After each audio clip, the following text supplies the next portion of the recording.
Hello, everyone.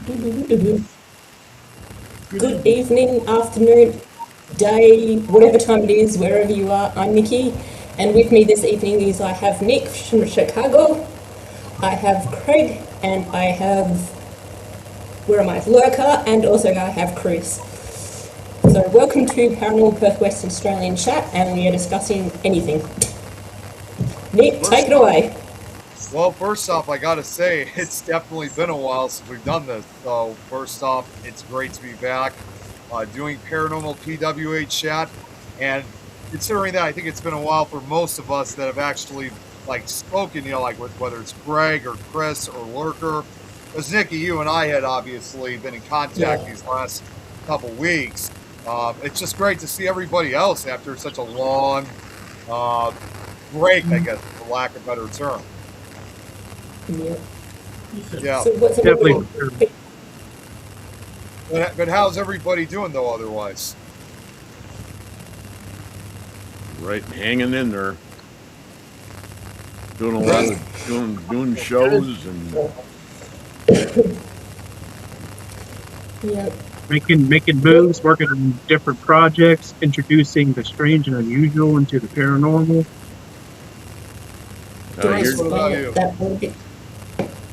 The strange and unusual? You met Nick? No. What have you been up to? Absolutely nothing. I've been off all summer. So, Chris, where are you from? Colorado. Okay. Where at? Southeast corner. Southeast corner. Yeah. Holy crap. I'm like 45 minutes from Oklahoma and like 30 minutes from Kansas. Oh, you're in the best of both worlds, aren't you? Yeah. That's pretty cool. So, what experiences? Sorry. No, go ahead. So, what have you been up to? Yeah. So what experiments have you been up to? I haven't done experiments. I had to step away from the paranormal for a little while so I can focus, heal, and ground myself. So ever since I stepped away from the paranormal so I could focus and ground myself, I've been on a spiritual journey. So what I mean by spiritual journey is finding myself again and finding my worth. So when I went on these spiritual journeys, I started creating the strange and unusual. What I mean by the strange and unusual is, like, for example, I found a rock that's shaped like a heart, but it's a witch stone. It has a hole in it. Things like that. I would find like gateways that like arches from trees that would arch this way, or like I would find patterns in nature. You're not going back in the forest, are you? Huh? You're not going back in the forest anymore, are you? I may go back in there to finish some unfinished business there, and then after that, I'm cutting it off. Okay. Because I'd be worried about you if you go back, man. Yeah, please don't. I hate to say that, but I care for you. Yeah. Appreciate that. Yeah. So I would find face stones too. I would find like stones that have face on, actual faces. Wow. Those were all in that creek bed, weren't they? Huh? Weren't they in the creek bed? Yeah. Right around there, or it could be not just in the creek bed, it could be anywhere. It could be on the ground, it could be in the grassland, it could be anywhere, man. So I just been working on the strange and unusual projects, and it's taken off pretty nice. Actually, it's I'm definitely introducing that into the paranormal, and people seem to like it. So you seem to be really positive about your approach, and I really like that. Yes, and just a friendly reminder, I came a long way, Greg. I came a very long way from this year. I would say it's been pretty rough. Yeah, it's been a year. Yeah. So I mean, that's a long time. Right. And on that note, don't hesitate to reach on people that are watching and also people on this channel. If you ever do feel alone and stuff, there is help out there. especially in the US. If you do need support, I'm just going to mention Lifeline. The number is 988. In Australia, it is 13 11 14 if you do need support, because mental health is a big advocate for it. So, and you're all loved. So that's my little speech about mental health. All good. Hey, Robert, how you doing? Oh, I'm doing okay. Went in yet. A couple of days back to order a couple more legs. Oh, really? Okay. So, yeah, gonna get a wet leg and another non-hospital version leg. Oh, jeez, wow. So yeah, He's gonna be the $3 million man. Oh, so hopefully I'll be able to do some more investigations after I get them. Yeah. So, I'll be able to walk around instead of in a wheelchair. That's what I was saying. You could get all your attachments, all your equipment somehow attached to your leg. Yeah, like that. K2 meter in the top part of the where the knee is, and cat balls in the middle of it. Right. Hey, come to my leg. My head just went to a complete different place. That's funny. Mine too. It got derailed. Well, La la la la la la. Did well, you look, I got to also just say real quick, too. I mean, for you to have those type of breaks in the paranormal field, I mean, it's always important to have that break every now and then, especially after with what you've been going through, because it's just like anything else, too, by the way, like with, like, you know, even with like a job or whatever, is that at the end, it's also about safety more than anything else, because you got to worry about yourself at the end of the day.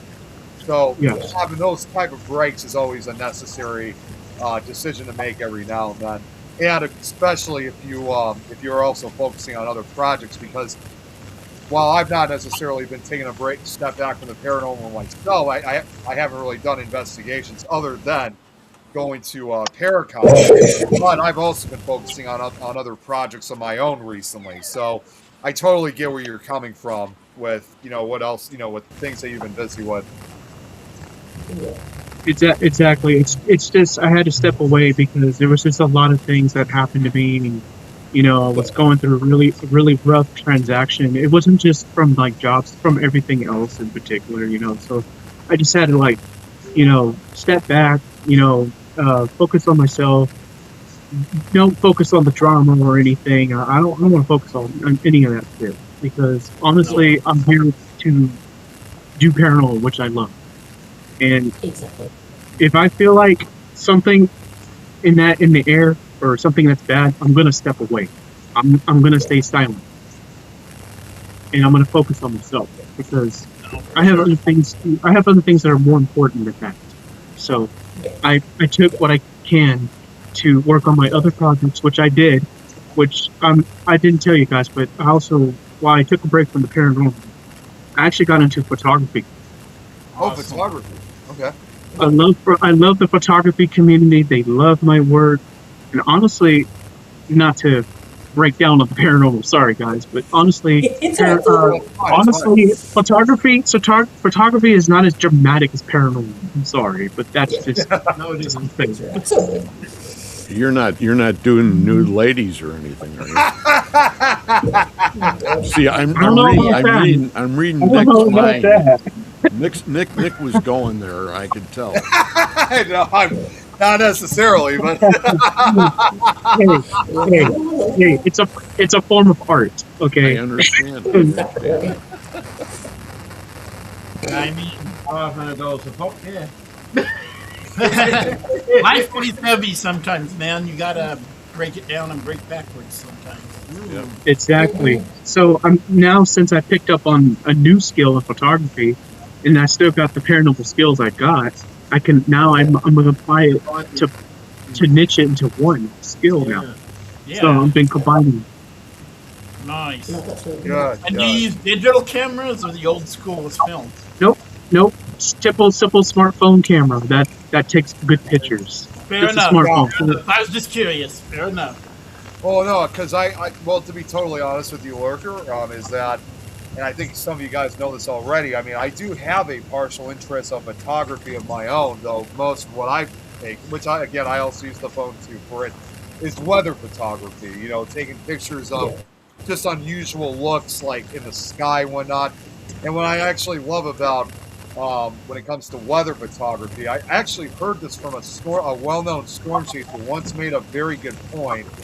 When you're capturing something either on video or on a photograph, is that when it's involving weather and storms and you capture it on an image, you're basically capturing something that could essentially be lost forever, because at the end of the day, every weather pattern that we see up in our skies is always different. It's never the same. So taking a photo of it is something very beneficial, because once you capture that on an image, then truly it's there forever. Exactly. You don't want to go into the middle of the storm, because otherwise you could get that. Yeah, exactly. Hey. Depending where you are in the storm too. Yeah. It's like a saying: "Picture's worth 1,000 words." Yes. Mm-hmm. Oh, and that's as long as that word is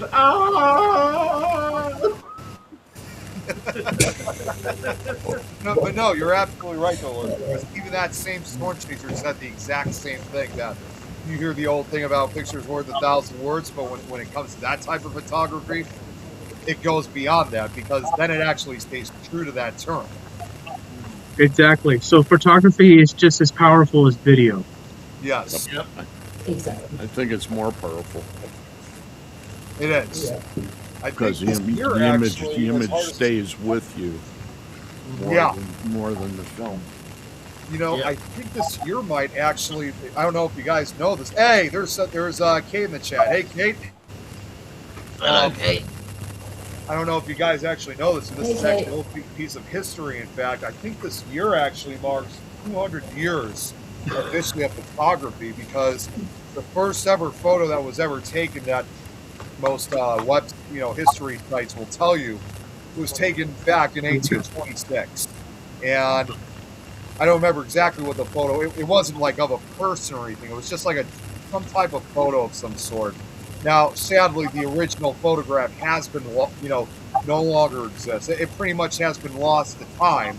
But thankfully, of course, copies have been made of it. So you can find the image easily online. But 200 years, and it's ironic because that was still at a time when people were also still were relying on painting, or portrait, to make these portraits of whatever. Painting portraits. Yeah. So just a little bit of alliteration right there. Yeah. Alliteration. So. Oh, Kate's asking, Chris, did you grow your hair? Probably since last time you saw me on a video or a stream. Yeah. Just natural. Oh, we're saying, Kate's saying lovely sunset, Robert. It's one of the ones I've taken. So. That's your photo? Yeah. That's a great shot. I can't put the photos up I took. On this day, the entire area of Queensland was covered in yellow from that. It wasn't actually just a picture like that. Like I got photos of a kookaburra that landed on the back shed, and it's yellow too. Everything is basically bathed in yellow. I thought maybe it was a backdrop to your place you bought. No, not yet. Looks almost more golden than yellow. Yeah. In my case, it has more of a golden hue to it. Take care of a dog. Oh, Scott. Here's Nicole. Hey, Nicole. Hello, Nicole. Hello. How's it Been a going? while. How's everybody? Good. Good. Doing pretty good. Good. Is anyone else getting that staticky sort of thing to their ears? Yeah, I think so. Sorry, I'm just catching up with everything. That's all right. Yeah, Nicole, we're just catching up on everything, because obviously it's been a long time since we've done this. How's everything been with you? Good. Just busy. Life crazy. Yeah. Any investigations or anything lately? No, but our buddy Jonathan, or JK goes by, has a case that he might need some help on. So Private I- residence I help ran him? into him at the VA hospital. So at the VA hospital. Okay. yeah, my husband was having surgery. I'm Greg, by the way. Hi, Greg. Nice to meet you. Glad to Yeah. meet you. What VA hospital? In Denver, Yeah, I've Colorado. known Greg. Aurora, yeah. Another Colorado person. Yep. Yeah, I know, Chris. Yeah. And I go to the Lovell in North Chicago, Illinois. Okay. Oh, nice. I've been going there for like 12 years. Yeah. Yeah, Nicole, just so you know, yeah, funny enough, Greg's closer to me. He's also in the Chicago area as I am. Got it. Yeah. So yeah, he has his case. He actually thinks there's some elementals involved. Oh, metals. Okay. Oh, wow. He's thinking, and I happened to. Yeah, he be was careful. there for I think a dental appointment or something, and I was walking, moving because my husband was in surgery. Instead of just sitting there, I was trying to move around, and I'm like, "Whoa, hi!" And he's like, "I was just thinking I might need some help on this case, and here you are." Wow. So it was kismet. Oh, cool. Yep. I haven't seen him, I think, since Mayhem. Right? He's been doing all right, but Yeah.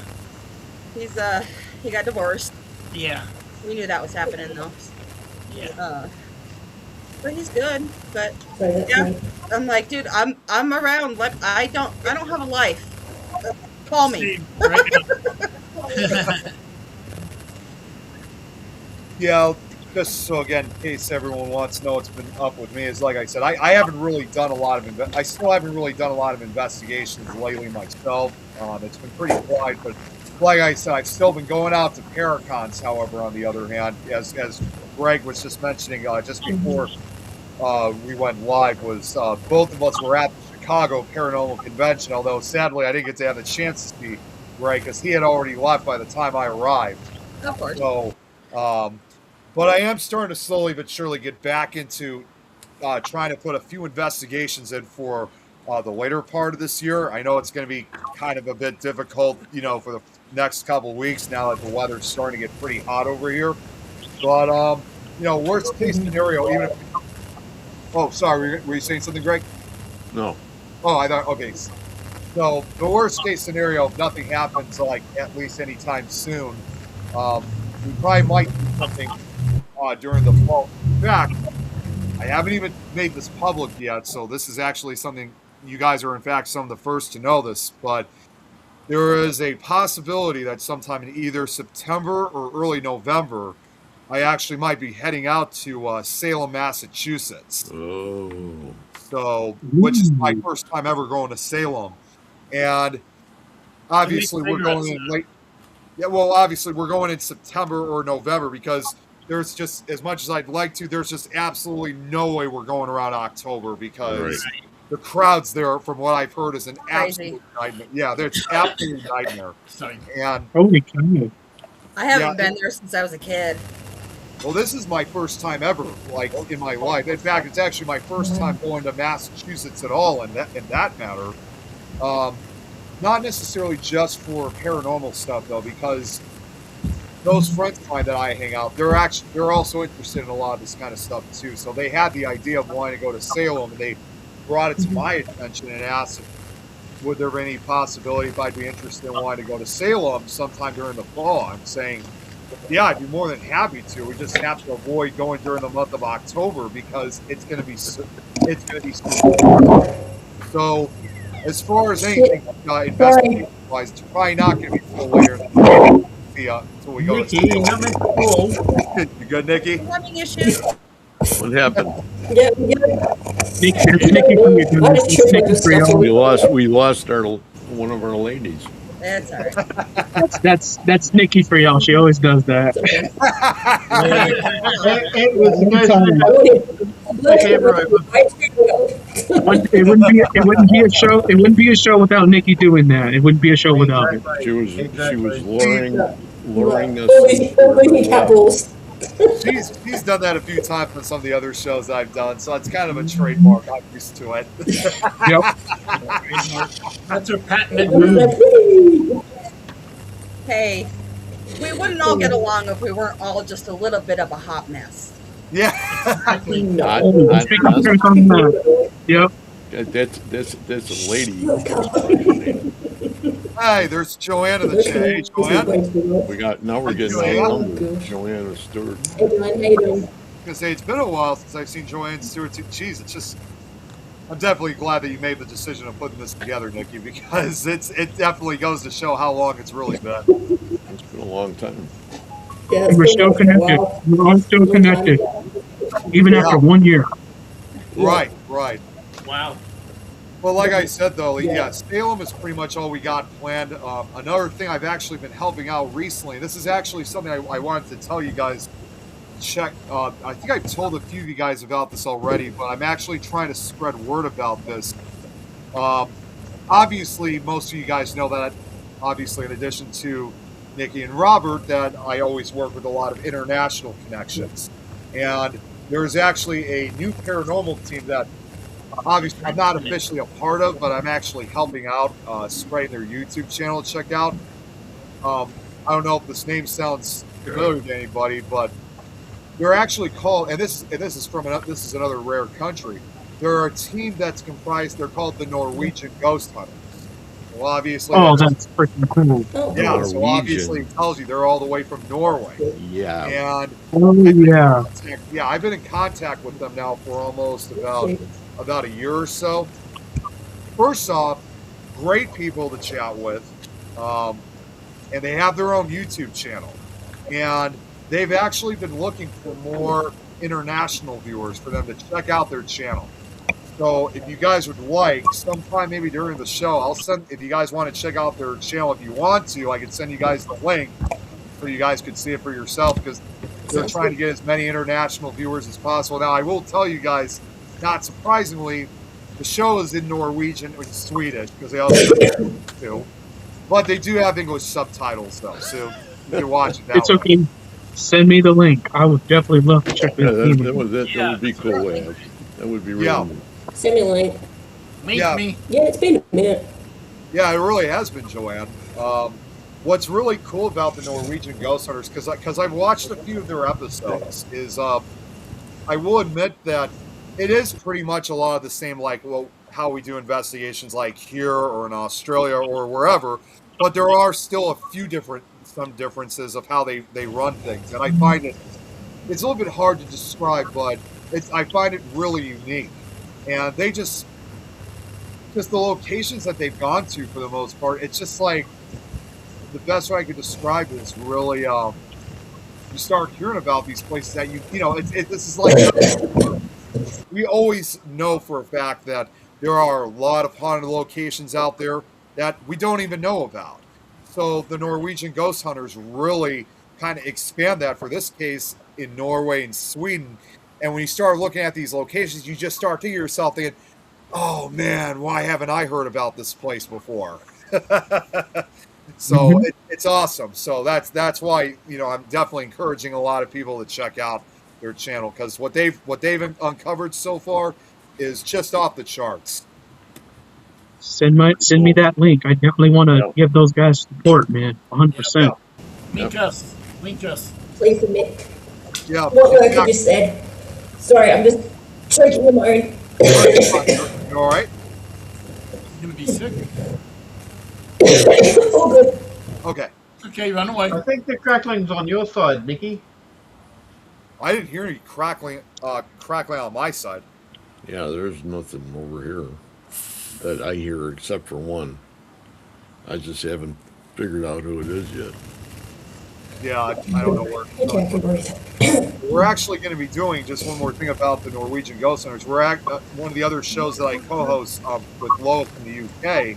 We're actually planning at some point to be having the leader of the Norwegian Ghost Hunters on. Yes, his name is Gear, if I'm thinking correctly. And perhaps maybe at some point we'll try to get him on this show. Of course, I know it's probably late out in Norway, like at a time like this, but I'm sure he'll probably make time. But it's actually funny because he's the only member of the team that we're actually going to be able to have on. Not just because he's the leader of the group, but he's actually he's the only member on the entire team that speaks English. Everybody else in the team doesn't speak Norwegian or Swedish. So, but I have spoken with Gear a couple of times already, and yes, Gear has agreed. Yeah, right now over there it's 4:44 a.m. Yeah, so yeah. We'll have to kind of plan it ahead of time. Everybody is welcome. Either way, Gear has agreed and will be coming on to one of our shows sometime in the very near future. In fact, I'll even try to reach out to him tomorrow and see what his schedule is going to look like for the first show that we're going to have him on. He can be on this one. He's always welcome. Yeah, this one's welcome everybody. So it's like what Robert said. I know it's like very early in the morning out in Norway. It's almost 5:00 a.m. But I'm sure Gear could Gear can probably work his way around trying to get on one of the shows. But well, if he goes home, he stays up all night anyway. So. Yeah, well, I mean, if you watch the show, I mean, they really are among those teams that really do stick around for the entire night. So I'm sure he would probably be ready for something like this. And I would not be the least bit surprised that even though the rest of his team does not speak English, obviously they could still chat, online through the comments. There was no surprise whatsoever. The rest of the crew would still be watching and commenting. So, but it just, I can honestly say, it's just amazing again, because Lurker, I know you were really excited to hear this, but it just really goes to show how far we've really expanded internationally to new countries. Yes. out there. I agree 100% because remember back then paranormal wasn't a big thing, but ever since we kept pushing paranormal after so many years, now it's expanded out to different parts of the world now. Yeah. It's crazy how big paranormal has become in the course of 5-6 years. Yeah. I could pretty much say from my perspective, because it's like for many years, the paranormal was usually just focused on either just the US or the UK for the longest time. But now that's obviously over here. It eventually expanded into Canada and Mexico to the nearby countries. And now we're starting to see more of an influence in parts of Europe, of course, Australia within the last 30 years or so is when it really started. Well, I've been into it for 49 years. So. 49 yeah, okay, well, there you go.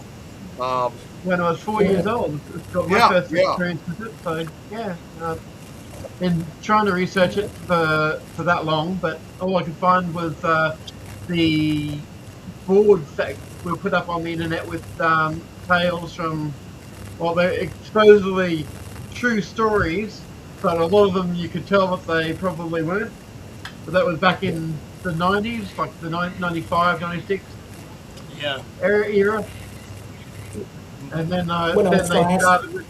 they started with the TV shows when I was over in the US, and went from there. Yeah, no, I'll correct myself then, because I guess what I should have said was because I was thinking of also the few paranormal shows that did run in Australia. There had only been such shows like that as far as the early 90s, but that was pretty much it. But now that there's been an increase, obviously it's grown a lot more. From what I can say, there was that TV show called The Extraordinary. You remember that, Nikki? With don't think I was born yet. Yeah, there's an older guy that had a really rough sort of voice, and he'd come on saying, "This is the extraordinary," and they come out with all different types of stories, with sometimes with ghosts, sometimes with other paranormal stuff like people vanishing in the thin air. They did have it for a while. I actually have seen part of that show, The Extraordinary, when I was doing research on, so I knew exactly what show you were referring to, Robert. So that was a good show. Yeah, it was. I'd like to comment about Robert. You can tell the age before his coffee gets cold. He doesn't chase rare bird schedule appearances for him. He is the most interesting man in the world. Gates getting started with those.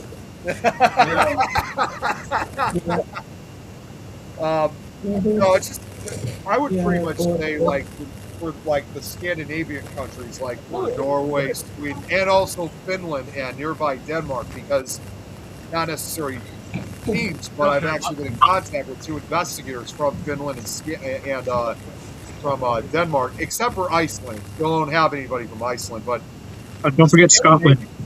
What's that? Scotland too. Scotland, Scotland, yeah. yeah. Oh, I didn't think Scotland was part of Scandinavia. No.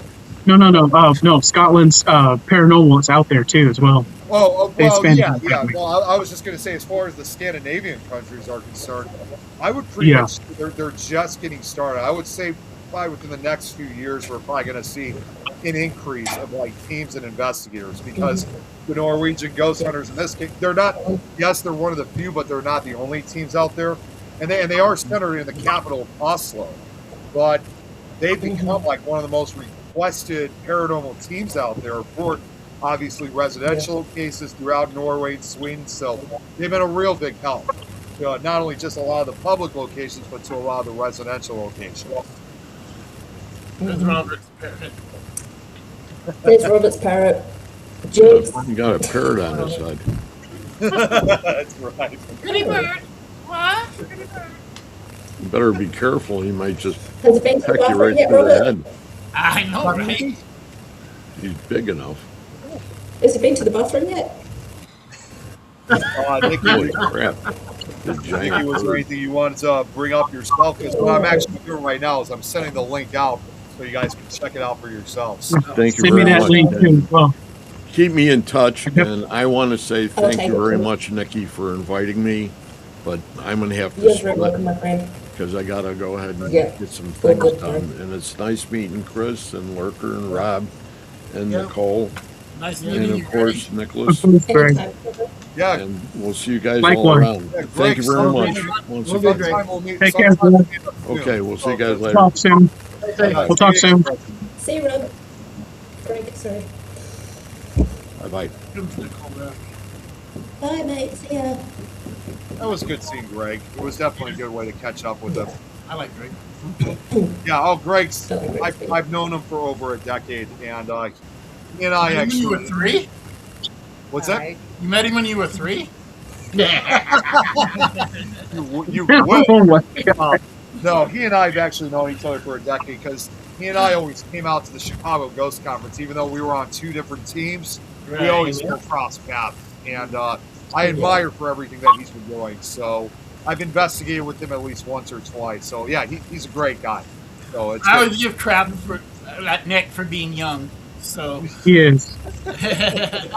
No, but you're right, Nick. He's a great guy. He's a great guy. I investigated with him a few times too. Great guy. Yeah. But I anyway, think I met him the same time as I met you, Rosa. oh, I'm sorry. Yeah, what he were you came saying? down and Oh, go ahead. Yeah, I said that I think I met Greg roughly about the same time I met Lurker, so yeah, it's been a while. Yeah, at the time that I met Greg, that was when he was with the Shadowhunters team. But if I'm thinking correctly, we'll have to correct me on this later. But I think he's no longer part of the team. I think he's just kind of doing things on his own. But either way, he's obviously still part of the paranormal community. So it's good that he's still doing, working his way through the field. So. Yeah. But Nikki, I was just simply going to say anything in particular you want to bring up because I'm just about to send the link. So, Lurker, I'm going to send you the link personally because obviously I know you really want to check this out. So, hell yeah. but then I'll send the link out so everybody can. That way, everybody can have it. I'm sorry, Lurker. This is a dumb question, but I think it's because it's been so long. What's your actual name again? Because it's been a long time. My capital name? Your Facebook name. Carlos Ortegon Jr. Carlos, okay. Yeah, because again, Yeah. it's been such a long time, and sometimes I have trouble remembering everyone's name. No, you're good. No, you're good, man. I'm just saying that Greg is a great guy. He's also he's been a mentor to me as well. I also learned a few things from him as well. He's learned some things from me. So I can really appreciate how much of an influence he holds in the paranormal he community. seems like a good guy. He's a really Yeah. good guy, yeah. Well, and He the taught me. tech I guy learned himself, something from him. I can definitely confirm that. Kind of cool. Thanks. Yeah, my pleasure. Yeah, feel free to, yeah, let me know what you think when you do watch a few episodes. And, Oh, hell yeah, I will. Best believe it. Okay. Yeah, we've got a few new teams and perks happening, so it's good popping up now and then. So Yeah, you guys have really been growing recently, Nikki. yeah, thank you. We've been doing some public investigations, just inviting the public and kind of introducing into the paranormal field and using our equipment. We don't charge, we're non-profit because we don't believe in charging people, and that is totally fine. But yeah. So we've been doing people's houses and stuff like that. So They sit in the old. yeah, we've been quite busy. Nicole, you good? It seems like you keep going in and out. Good, Nicole? I think there's internet, Oh, I think she's the frozen. internet issues. I think so. Yeah. Yeah, she sure is. All good. Nikki, did you tell them that you were on the radio for a little bit? Oh, you were on the Oh radio? yeah, I forgot about that. Oh, this I gotta hear. I forgot about that. It's been a while. You were on the radio for a bit. I was on the radio, represent. So yeah, short story. Did a public investigation, got a message from one of our lovely followers. I'm not gonna say who you are, but thank you. And she was like, "Hey, I'm the producer of a radio station. Do you want to be on a radio station chat?" So I was like, "Okay, cool." Googled her, make sure she's actually legit, and she was legit. And yeah, within 48 hours, they're like, "You're on the radio station." I was like, "Okay, cool." And pretty much just talked about the paranormal, what we do, don'ts and stuff like that. And yeah, it was really good. Thank you, Luke, for that. I totally forgot about that actually. Yeah. I mean, I have to give but yeah. I have to give a big hand to this. That's awesome. Good for you. We're making an impact. We're making an impact in the paranormal community. We're making an impact. That's Thank good. you. That's always good. Yeah. FYI, if I happen to randomly just disappear because there's a big thunderstorm and lightning going on right now, Oh, okay. my connection's not been Stay safe. Yeah. like, yeah. No, I have it's power. fine. Don't worry. I'm sure, but if the power goes out, I have no internet. Yeah, as long as you that's stay fine. safe. No worries. That's all. Just most importantly, just be safe. Yeah, that's our main Definitely. thing. No, I'm just, Paranormal safe. I'm yeah. inside. I'm not going. I've lost connection last 5 Oh, minutes. heard So. That was Sunday, wasn't it? I thought I heard that too. Yeah, that was pretty Could loud. be on my end. Yeah, must be one How's of those Mike? intense storms. That was yours. He's doing Chris. good. He's actually probably not where he should be right now in a thunder and lightning storm, but you know he's in the hot tub. Yeah. He's in the hot tub. Yeah. It's going to get hotter if there's that. Yeah, much Oh, hotter than the man. surface. Much hotter. than I'd the probably be surface. right there with him. He's not super smart. I don't know what to tell you. That's Maybe. all I say. And I love him, but That's why I always run out immediately. See, we got one ourselves at my house, but that's why I always jump out and run before the storm even makes it, before it even arrives. Yeah. well, Looks right. so I mean, cool. it is covered, and it's sort of enclosed, but Yeah. still. Well, if it gets hit by lightning or something, yeah, you're not going to really have much protection. Yeah. It doesn't And always Nick, matter if you got a you roof. cannot outrun lightning. Right, Oh, Yeah, there she's you out. go. That's right. It's all good. Yeah. That's the scary part too, is that like even if you got a roof over your head, it still doesn't protect you from a light strike if you're in water or anything like that. Yeah, please don't. right. I Yeah. mean, you can see that we have it enclosed mostly, and it's got a roof, and we had it covered because we were painting, but. And that way Now, he can Nikki, go out how- there and not have to worry about neighbors. He doesn't have to he can go out in his birthday suit and just hit it. I Now, mean, Nikki, how are you getting on with the storms over that way? Because there's supposedly big storms over there, aren't there?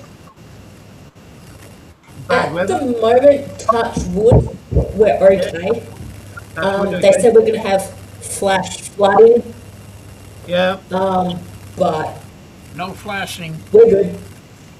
Yeah, I was No gonna trench say- coats allowed. It's not that tough show. We haven't had, we didn't have much of a winter. It snowed maybe 3 times here. So Yeah. moisture's great, Yeah. but But it's cold. The Hence a storm long jacket knocked inside. me out. What night did we play? Sunday night, Robert. Was when the storm knocked out my power for a little bit. Yeah. Yeah. Yeah. Well, there's supposedly big storms down where we're moving to, and it was down to 2 degrees 2 nights ago. Yep. And It it's 4 was degrees cold. this morning, apparently. So, It was a little bit chilly. still 16 up here at that point in time. So it was 12 degrees left down there. Oh, Yeah, it was. jeez. But yeah, the area that Let's we're go going to should have some either elementals or at least fae or possibly some spirits in the trees, because there's a big pine forest in that area that they harvest. Okay. Nice. Oh, where you're moving to? Yeah, where we're going. Yeah, down that'll be cool. Yeah, I agree. Looks Yeah, I like was gonna pretty say, lovely Where are you place. moving to? I was going to say, Robert and Nikki, I've also noticed too that you guys have also had some close calls involving some of the cyclones lately. And I mean, Yeah. I was going to say that I was starting to get kind of worried to make sure that you guys were safe. So it was getting a little scary. No, we're fine.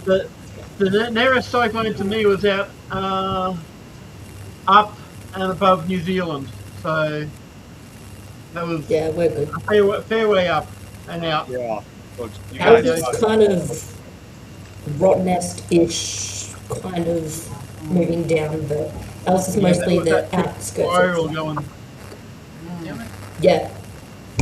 So, but we're good. good, Yeah. yeah. Yeah, as far as any like bad weather, so the closest thing we had, and this happened a few days ago, is we did have a severe storm over here and actually did knock our power out for nearly 3 hours. So Yeah. I was gonna say, Yeah, Robert and there- Chris, you guys were playing there's- Minecraft that night. I wouldn't have been able to join you if I wanted to because we were fresh out. Yeah, well, there was a friend I got over in near Elgin. He said that his sirens were going off the other morning. Yeah, they were. Uh, Elgin. That's only that's like less than an hour away from them. Yeah, cyclone or tornado warning system. Tomatoes. Yeah, that's. Yeah, lately, I don't know if you guys have seen. For us, and it's hard to believe. Our state of Illinois, we have gotten the most tornadoes than any other state so far. Even more than for you, Carlos, down in Texas. I mean, like we've gotten, like, not even joking. They've done an official count, and Illinois. So, and we're only halfway through the year. Illinois is struck by almost 200 tornadoes this year. Damn. Well, I mean, there's a way I'm you not- can fix that, Nick. Stop putting in so many roundabouts, and the cars won't circle. That's the That's cyclone. right. Yeah. Yeah. Yeah. Yeah, mean, roundabouts. do that. But yeah, I mean, the only thing we get is. Go Go ahead. No, I was just gonna say, I'm just really all those surprised dang none of them- Illinoisians. Oh God damn it, Robert. I was No. saying the only thing we get is like tropical storms that spawn tornadoes, or we get a hurricane that almost hits damn near us, but it diverts away from us luckily. Well, you see, most of the tornadoes that we've had hit in the state have mainly been confined more to central and well, it's weird. It's like it started off in southern Illinois. Now it just seems like it's kind of slowly working its way up because now it's like been occurring in several areas of central Illinois. There have been a few like over to the northern Illinois, so that's why I'm really surprised we haven't been struck yet. But yeah, Illinois this year ranks the top hits of all tornadoes for this year. The second that's not even close to like the number that we've received is Mississippi. They've only received about 83 of them. And as far they did show a number of tornadoes so far that have hit the state of Texas for you, Carlos. So comparing to almost 200 for us, so far for you guys, give me a second here while I'm actually just looking it up because I have the picture saved. So far, Texas has only had about like 50 of them. Yeah, that's about right. Yeah, they're starting to refer our states of both Illinois and Indiana as basically the new tornado alley. I think it's because of all these touchdowns. So, That's because y'all Yeah. suck. No, I'm kidding. wait, what did you say, Chris? I said that's because y'all suck. Um, Just kidding. Just kidding. Yeah, damn, you just gonna let them talk about Illinois like that? Damn. Illinois. Bring it on. I did that. Watch it, Chris. Illinois. Yeah. I love it. Gonna say it. I knew it was Yellow, gonna we're come fun. up. I knew at some point it was going to come up. Not yet. Yeah. Yeah, I can't really think of too much else. Well, actually, I did have a question for Nikki in this case. I mean, Yes. do you have any upcoming investigations in the next couple of weeks or months? Maybe. Yeah, so Can we expect a video got, soon? we're investigating a... Wow, that just went static like crazy. That's So all we've got a I think. location up in York. No, down? We've got a location down in York, investigating that. We've got a place up in Northern. We've got a place down in Beverly. We've got about 3 homes. We've got some other place down up in Kwinana. And yeah, we've got heaps coming up. So, and we're doing some more public investigations for people to hopefully join our team. So, yep. And then we're going to an event. Another team's hosting. Oh, okay. Sorry, Nick. I thought you were going. Go ahead. And we do have another investigation team that is hosting an event on July the 4th, so that's going to be really cool. They have an upcoming movie, so yeah, we're going to be supporting them, which will be quite interesting. So, yep. And that is it. Oh, okay. Take it away, Nick. No, I was just gonna ask Robert because you were mentioning like once you've gone through the process about doing investigations, like in the future, are there any particular locations that you're thinking about heading out to soon at some point? Well, can't really do that with the wheelchair at this point in time, so it'll be after I get the other leg. Right. And yeah, if I can, I'd love to do a few of the other places around here before I leave, like the one I had up before. That was the Walter Reed building here in Rockhampton.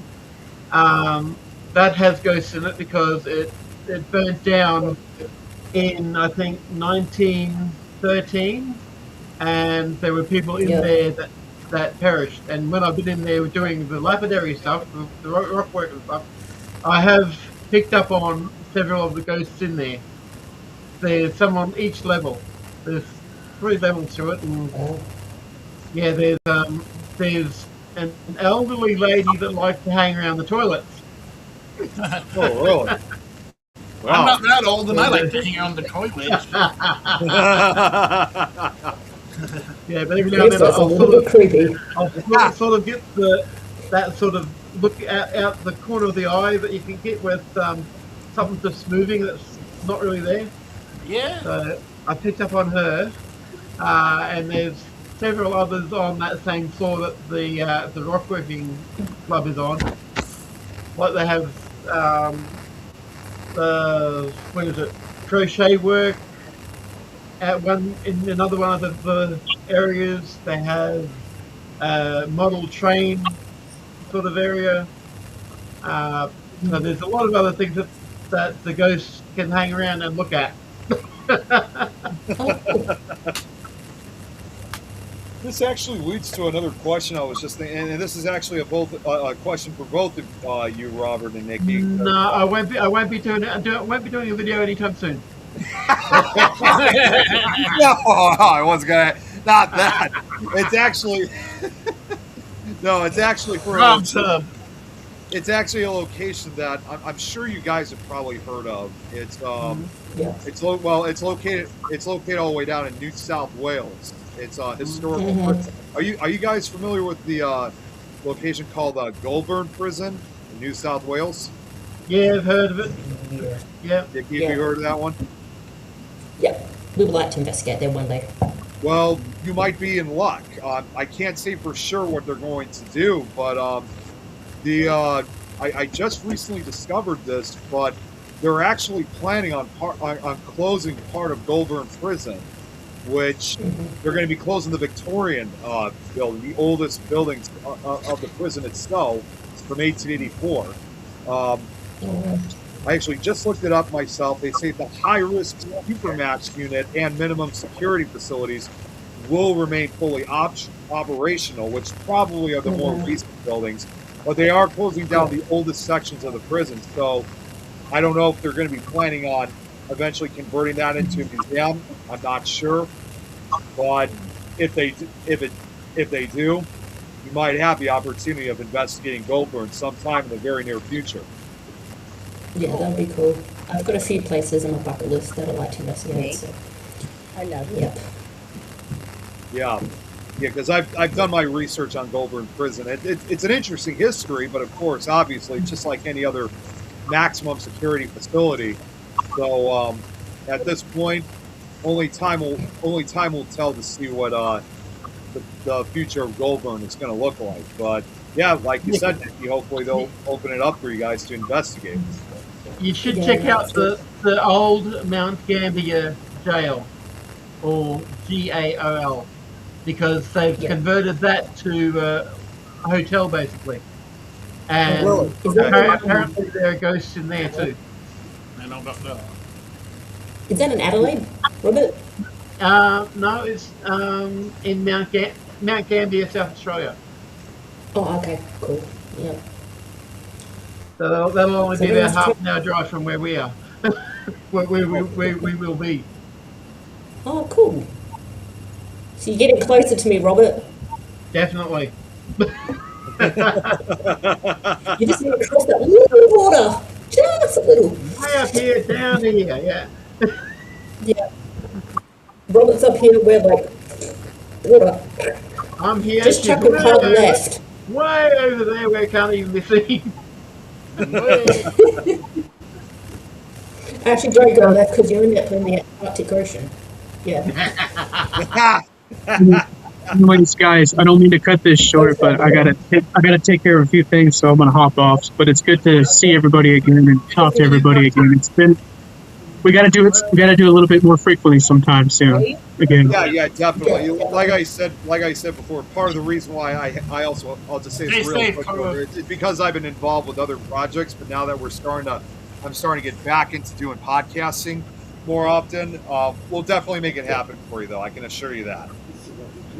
Yeah, so we just stay connected, so we can encourage each other, support each other, grow together, be what truly paranormal is all about, is working together and everything.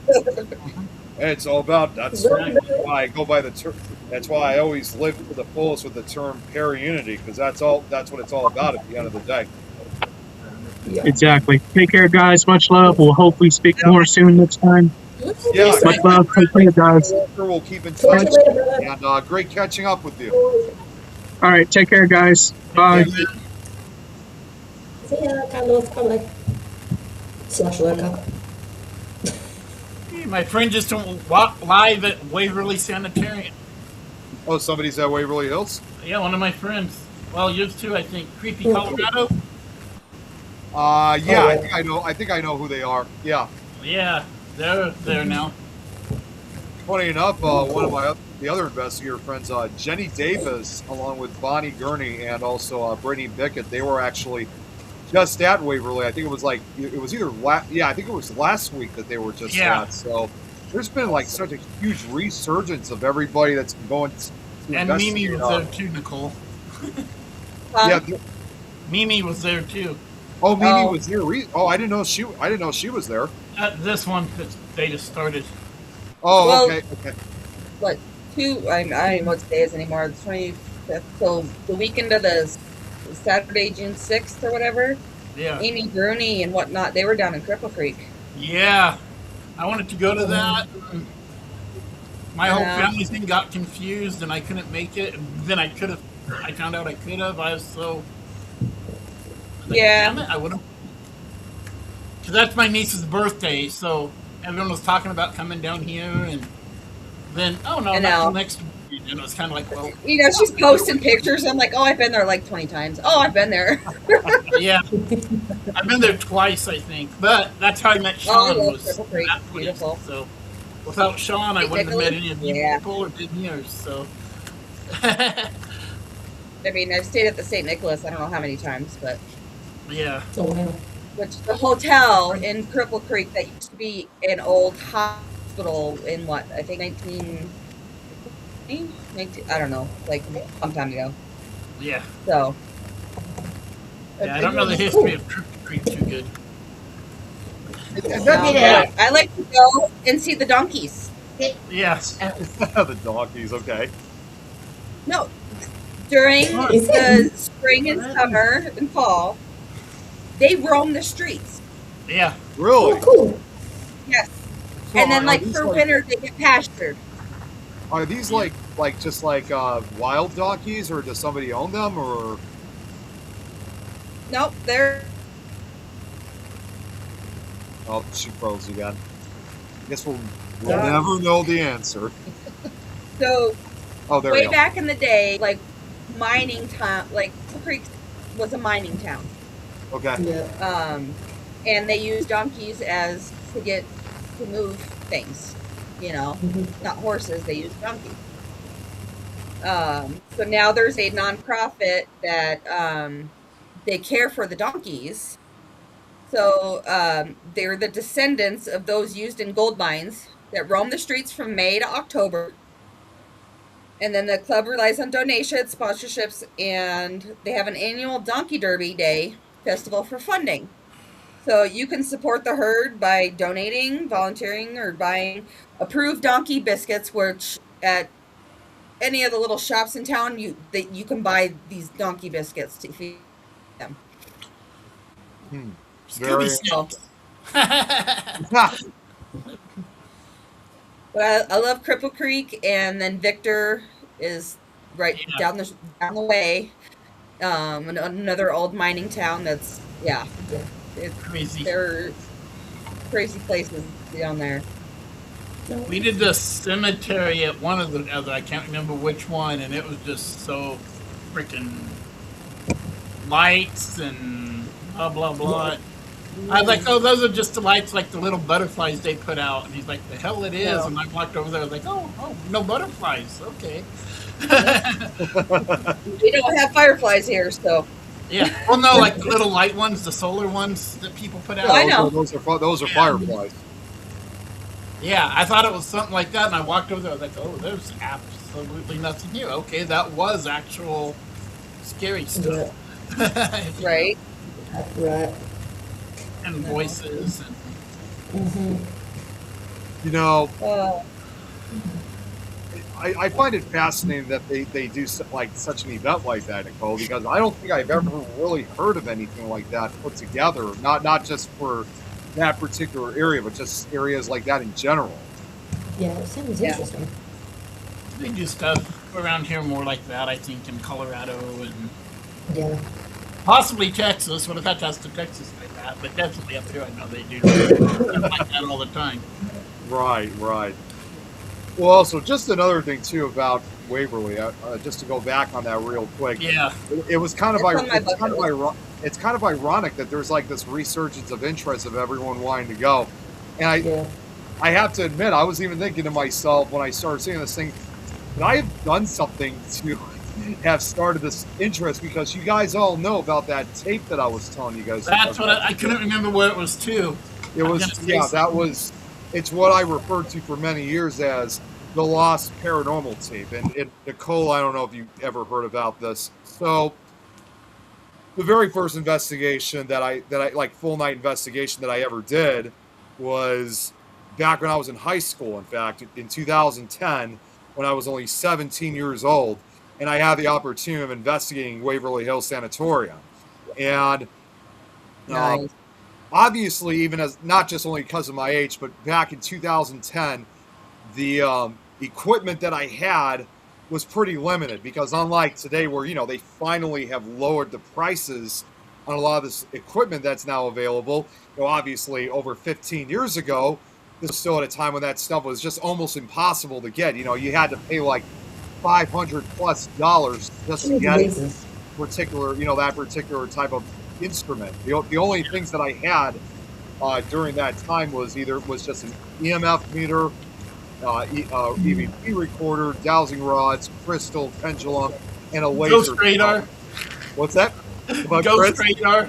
Yeah. Kidding. Oh God. Not. Oh, kidding. God, kidding. No, I never used the ghost radar because. No, I know why. I know why. Yeah. I never used it. In fact, I didn't even know that existed when I went to Waverly. But that was all the equipment that I had. But my dad also had an old-fashioned video camera that was actually from the late 80s, early 90s. But still, the good part was it still had night vision on it. And the investigation that we had at this location I still categorize Waverly Hills as not only just one of the best locations, but I still consider it my best investigation. And unfortunately, because again, this was 2010 after the investigation, except for one day, we only did get to see just about 10% of that footage. Because, again, it was at a time when people were no longer using those cameras. We were really starting to make that transition to digital film. Because it was still one of those cameras that you had to put a cassette in to record and also review the footage. But my dad had actually been going through these last few months. My dad had actually been going through a number of old home videos that were taken throughout the 90s, early 2000s. He finally got them digitized, including that footage of Waverly. So after up until then, we never really knew with what was captured on that tape. So that's where, hence you have the name, The Lost Paranormal Tape. So it was just, I always thought to myself that I was never going to be able to see this tape. It was going to remain forever lost. So, but now that search finally came to an end, my dad was able to digitize it, and I was able to make a copy of it. So now I officially have it on my laptop. And after over 15 years, I finally had a chance to review the footage and examine up. I said this on a message, but examination of the footage has provided an excellent analysis. While there were some things that did occur during the recording that, some of which I was able to debunk real quick, thinking, okay, this is it. So now, hey Joe, good to see you. Now, there were some things that I just knew that I was skeptical of that I was able to debunk. Say, okay, now we know that this is, it was this, it was that. But there are some other things that I couldn't really quite explain very well. And I know I mentioned this a couple weeks ago on the post. I still haven't had the opportunity, but sometime within the next couple of days, I'm probably going to wait till after 4th of July because, 4th of July is coming up. I'm actually going to release the entire full unedited footage of the Lost Paranormal Tape. We just lost. Oh, wait, he calls back. Back. Oh, you're back. Yeah, I'm going to be releasing the full raw unedited footage of the Lost Paranormal Tape for all of you guys to check out. So. Nice. It's also kind of for a beneficial reason because it's just like any paranormal footage that we review. There's always that likely chance that maybe you guys will notice something that I might have missed in the footage. Yeah. So, like I said, although there are some things that I was able to debunk, there were some other things that I couldn't really quite explain. So, hopefully, when you guys have time to review this footage, I guess I'll let you guys be the judge on what you guys think it could be. And I was talking to my older brother a week or two ago. We have this family chat, video chat with family back east, and so I hop on when I can, but it's like 4:00 our time, so I'm usually working. Oh yeah. I don't even know. We talked about something, and somehow he's like, because he knows I, go ghost hunting. Me and my older sister do, Jen. She does. But he's like, Eastern State's like right down the street. Oh, State Penitentiary. Oh, wow. He lives right outside of Philadelphia. So he's there. I'm like, dude, that's like one of my, I want to go there. I want to go to Waverly. I want to go somebody to from Philly? Yeah. yeah, me too, Chris. We both know him. I know, that's what I said. I'm We know just waiting to come to the US. something about pickles and Pickle Tom, yeah. Haven't Yeah. heard from him in quite a long time. Yeah, I might reach out to Tom again. But yeah, if I ever can get the, the funds and be able to go, I will, I'll let you know, and Chris, and I mean, I'll let you know, Nikki, but you're kind of far. Yeah, it's okay. Well, I'll be there one day.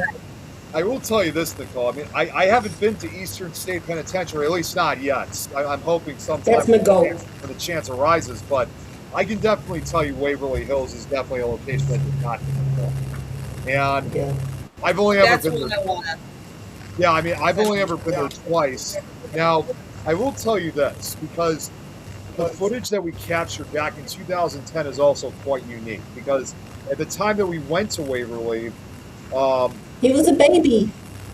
at the time that we went to Waverly, this was still at a time when Waverly was, even though it was going through a lot of restorations, even then, Right. it was at a time when it was still kind of a mess in a lot of portions of the building. So it was still quite a mess. But then I had the opportunity of going to Waverly a second time over a decade later, back in 2021. And I still remember when I was walking through the building, it was actually kind of a little bit of an emotional experience for me, because I couldn't believe to see how much of the building had been cleaned out. A lot of the debris was finally carried away. A lot of the broken pieces was either, knocked down and replaced with new parts. In fact, even the time that I was there back in 2010, we couldn't even get access to the stairs because, like, not even joking, the stairs themselves were like completely broken. Like, it was like parts of them were like cut in half and stuff like that. Yeah. There's like, so many places that I want to go back to that I was at before the age of 10, because I lived in upstate New York at the time, and my dad's a huge history buff. I've been to Gettysburg. I've been all through Salem. I've been all up and down that eastern seaboard. And I'm like, I was too young. And I'm like, going, why are we here? This is boring. Right. trip time. Right. Now I'm like, I want to go back. Well, and what I was going to say involving Waverly, it's like, I think to myself, like, if they didn't warn us about those staircase areas to get from one floor to another, and if they didn't have like the caution like they use for crime scenes, if they did not put that up, I could be totally honest, I literally would have stepped into space because the stairs were broken. But when I went back over a decade later in 2021, it was even more amazing that, I mean, it might have been unfortunate. They may have had to take down the original staircases, but now they've all been replaced and in great condition. So now you can walk up the stairs. Right. So so I can definitely tell you, when you have the opportunity of going to Waverly, they've really done a lot fixing up a lot of parts of the building. There's so many they've also put in again, comparing 2010 and 2021 when I was there. Another thing that they didn't have in 2010 was most of the window slots were still open, so obviously it allowed, it basically provided enough, not only this necessary air, but it still provided exposure to the elements. But now, going back in 2021, they've installed brand new windows, and so Nice. now And outside noises though too. I think I would definitely be like, just imagine the amount of sound interference you would get when the windows were not there. Now that we finally have windows, that finally encloses a lot of that. So it's quite remarkable. But I think when you guys, now I just want to let everyone know the footage is a little long, but not terrible. It's about an hour and 20 minutes because understandably we didn't really because obviously with the type of camera that we have then, we could only capture a limited amount of footage, footage from the tape. Right. So, oh, Nikki, okay, you got to wrap things up. Yeah. Okay. Yeah, I gotta go, but you guys can keep going. You guys keep going. We'll go on for just a few more minutes. But Nikki, I just want to say thank you for reaching out and making this possible, because we definitely needed to have a oh geez, it's been a catch up. Yeah, thank you. Yeah, it's been a long day for me. But Nikki, thanks for making this happen, and we'll make it happen again in just a few weeks. Cool. Yeah, definitely catch up again with everybody. Take care, guys. Stay safe. Right. Love you. Yeah, love you too. Take care, Nikki. Take care, Nikki. Bye, Stay guys. safe. You're welcome. Safe, Nicole. You too, brother. I'm like, hi. Oh yeah. Yeah, we'll just go on for just a few more minutes. Okay. Weird. But yeah, I'm going. Getting something here too in town. Oh, there she goes. There she goes. But yeah, no, like I said, they've really fixed it up, and I wish we could see that with a lot more of these type of historic buildings like that, because there's still a lot of other locations. There's so many they just tear down. I know. Yeah, I love the older buildings, like just in general. Well, when you really think about it too, this is actually something quite important, and this is actually an important reminder. All this talk too about Waverly Hills Sanatorium itself had turned 100 years old this year. Wow. 1926. Although it originally started back in 1910, just as a two-story wooden structure, which was only large enough to fit about like 100, 200 patients. I mean, I think we all know the story. They had to tear that down in favor of a much larger building. So then in 1926, the current building was built. So yeah, it officially made it 100 years and still standing. I think the Abbey started being built in 1925. Yeah. I think it was 1923. I think it was just a few years after because from what I've done my research, I saw it was 1923. Okay. Yeah. So done in 25 or something. Yeah. Something like that. I remember something about 25. I don't know. Well, then, and I don't want to. I mean, just knowing what they've done. Yeah. Well, actually, I think construction of the sanatorium building itself, I think, started in 1924. Okay. It's such a large building like that. Obviously, it would take some time before the entire building was completed. So, therefore, I think it's safe to say that both the Abbey and Waverly Hills are almost roughly around the same age. Yeah. Yeah. I mean, nonetheless, they were both built in the 1920s, although obviously for specific purposes. As we all know, the Abbey was built, it's a monastery. Like to accompany and also become a school for, boys of different ethnicities. But then, of course, Waverly Hills, on the other hand, was built, because of the active tuberculosis pandemic epidemic that was going on at the time, the so-called White Plague that they called it. So it's still interesting when you have those type of buildings that were built from that time period. Can you imagine if they built the Abbey how they wanted to? The original plan for how big it was supposed to be? Yeah. That thing was huge. They used to have a big old pool. Yeah. Was it meant to be built to be a lot more bigger? Yes. Okay. Yes. Okay, I think I might have missed that in my research, but I'll have to go back and re-look because I might have missed that. I can't remember now, but I believe the whole Abbey was supposed to just be like the place where you sat for whatever. It was supposed to be like that big for church. Yeah, and there was a church also. It's been desanctified. Yeah, but I just mean like the whole Abbey was supposed to be that size. I mean, the whole Abbey, so if you expand it out in terms of ratio. Right. Yeah. So like the whole little, whatever that area is, the church part, I always forget its name, was supposed to be like 20 or 30,000 square feet by itself. Yeah. So I have the maps that Dennis made. Yeah. Of all the different floors. Yeah. Oh, yeah. Those came in helpful when I built it on Minecraft. I was actually about to say. Yeah, he messaged me, do you have those? I'm like, actually, yes, I do. I know. I was like, thank God. I was actually going to ask Chris, how's that going for the Abbey on Minecraft so far? I got one more outside tower still to build. Okay, that's good to hear. I got distracted and kind of funny. I built a football field over to the side of it. When I built the football field to the side, not thinking.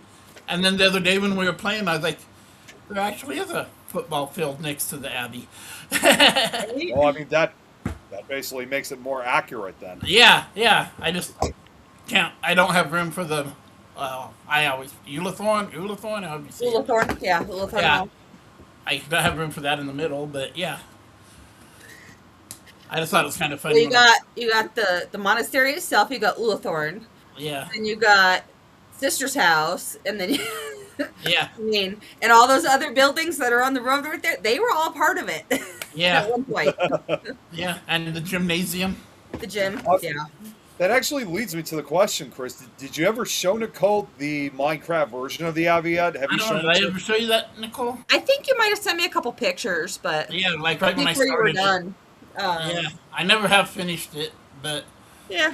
and then I go back and I'm like, well, crap, I want to do this on it, and then I get distracted by something else. Just I get it. playing it's fun to me though. It's just, I was supposed to make a phone call today for my dad, and right, yeah. I got busy with work, and I'm like, yeah. The day goes like, Well, a couple weeks ago, he fell. My dad. Oh, And he broke his left hip. oh, And no. about 4 years ago, he broke his right hip oh, jeez. due to ice. That was another. Oh, fall. that's never good. Yeah, but he's about to turn 79 this next month, so Whoosh. he's not been doing the greatest since we lost mom. So Yeah. Oh, I'm sorry to hear that. he's And is he that old still? Or? well, at his highest height, he was 6'5.5". Wow. Okay. Tall guy. And he is currently, I mean, I'm sure he's probably around 6'2", 6'3", because he's shrunk, as we all do as we It age. happens. Yeah. Yep. That means he's around my height then, because I'm about 6'1", 6'2". Yeah, he weighs about 160 pounds. Oh, okay. He's. I wish I weighed that little. I don't even weigh that yet. I weigh more than my I'm mother. nowhere near that, but been working on it though. Although I don't think I want to lose that much. I've lost Yeah, I'm about 25 officially- pounds. I'm officially, well, I know I made the announcement about it, but I actually have lost recently over 50 pounds. Yeah. And I'm actually, because like, when I had, and again, I say this, I know I say this a lot. When I had my brain injuries almost 2 years ago, Right. that was when I was at my highest. I was 293, That's almost the 300 yeah. pounds. Yeah. Yeah, Makes yeah, I was sense. 293, almost 300 pounds. But now I'm down to, I've lost over 50, and I'm currently down finally to 239. So I'm officially in the 230s now. That's awesome. Nice. Way Yeah. to go. And I mean, for your height, that's not bad at all. Yeah.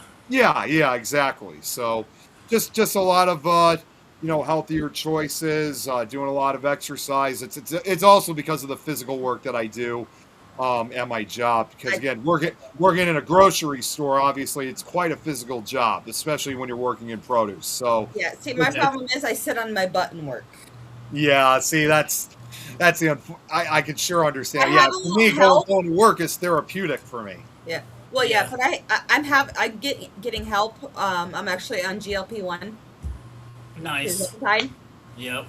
One of my bosses, because I work for 2 different companies right now. She does med spa and she does weight management and whatnot with the tirzepatide. So I've been doing that. So even with minimal exercise, I'm still losing. I think I was like 170, 172 maybe. I don't know, but I'm like 5'6", so I'm still heavier than I want to be, but I'm headed in the right direction. Good. Well, and to be perfectly honest, Chris, that was actually another reason why, I also decided to take a break from Minecraft because, I mean, let's face it, we're sitting around for hours on end, and it's not always a good thing. So since that time that I've taken my break from Minecraft, that's what's led me to losing a lot of weight too.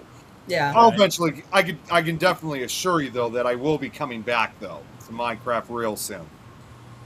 Okay. Yeah. Which that's another thing too. I've been meaning to ask: are you guys still on Mushroom Island? Yep. Okay, good. I'm glad to hear you guys are still there. My daughter plays Minecraft, but You should. Oh God, you'd be in a world of madness if you were playing Minecraft with us, Nicole. no, thank you. A Yes. fun way. A fun way, world of madness. Hey, Chris, no offense, but she is taking the right direction. I've spent many of evenings ghost hunting with Chris, so I know how he is. So. I Yeah. don't know if Kate's still watching, but I think she was would've one of the loved- first ones, Abby, to hunt with me. Yeah, Oh, probably. really? Okay. Yeah, So, yeah, I think you actually were. probably.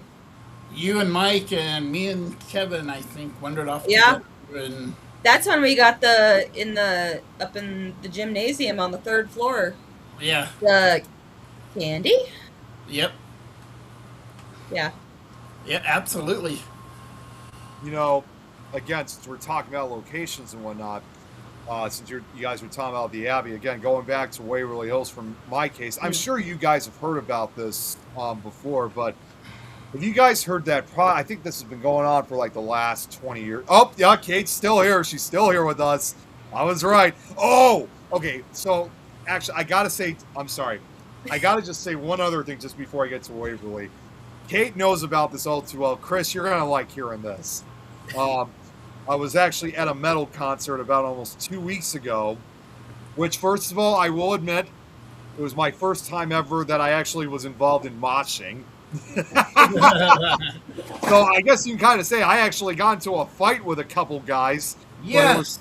It was fun fighting though. It was actually it wasn't like one of those really intense ones like they have like this was actually like it was an outdoor event and it wasn't like 1,000 people. It was just a couple people just running around. Did you punch somebody? What's that? Did you punch somebody? No, I didn't get to punch anybody, but I did get to push people though. So it was still we didn't.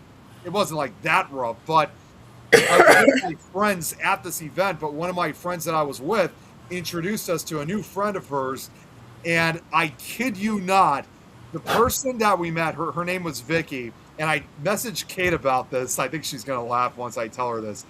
I think we basically had discovered her long-lost American twin. I'm not even joking. This girl, Vicky, she literally looked like Kate. And, twin. Yeah, her and I was able to get a picture of her and send it to Kate. Kate at first is like, "There's only one of me." Well, you may want to reconsider once you see this. And I remember that thing. What is that? Oh, it's EDI. the EDI. I got one of those of my own, Nicole. Chris bought it for Mike and I, kind of as a wedding present, I guess. I don't know. Yeah, buried it in that chest and put little notes. So Hold that thought for a second. Icy pops. And, icy pops, yes. The jelly sickles. yep.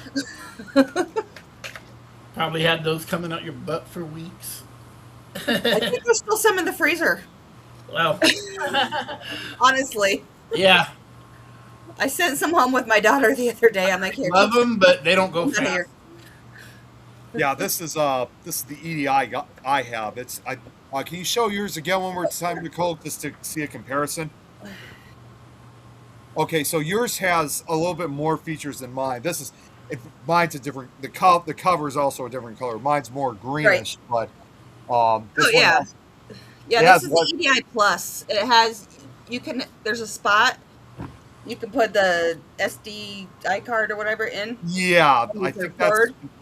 I think mine has that too. No, actually, no, it doesn't. It doesn't. But, yeah, I haven't used it in a while, but you know. Oop, I'm just turning it I know on. we need to. Oh, Yeah, hey, even though, I haven't. Well, like I said before, since I haven't been on a lot of investigations, I haven't used mine in a while either. But I'm trying to put use into it. And even though it has lesser features than the one that you have, They're still. it's still pretty valuable for the investigations. Like I don't always need like the most fanciest of equipment and stuff because this was also one that was more affordable for me. Yeah.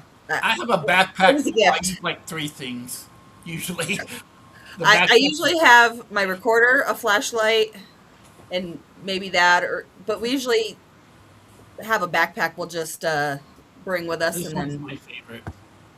A Timu Cade. That's my favorite piece of equipment. The laser. Oh, is that a laser thermometer? No, it's like a Ovilus sort of, but oh, okay. Oh, okay, yeah. it's been my favorite, and everyone I show it to just absolutely falls for it. When it actually, if it gets going, good. That's something that If I it's might. silent, because the words come out. If it's silent, then it's like eh. But if it gets going, speak and spell. Hell yeah. It was Dennis's. I was gonna say, what do you No, got there, yeah, Nicole?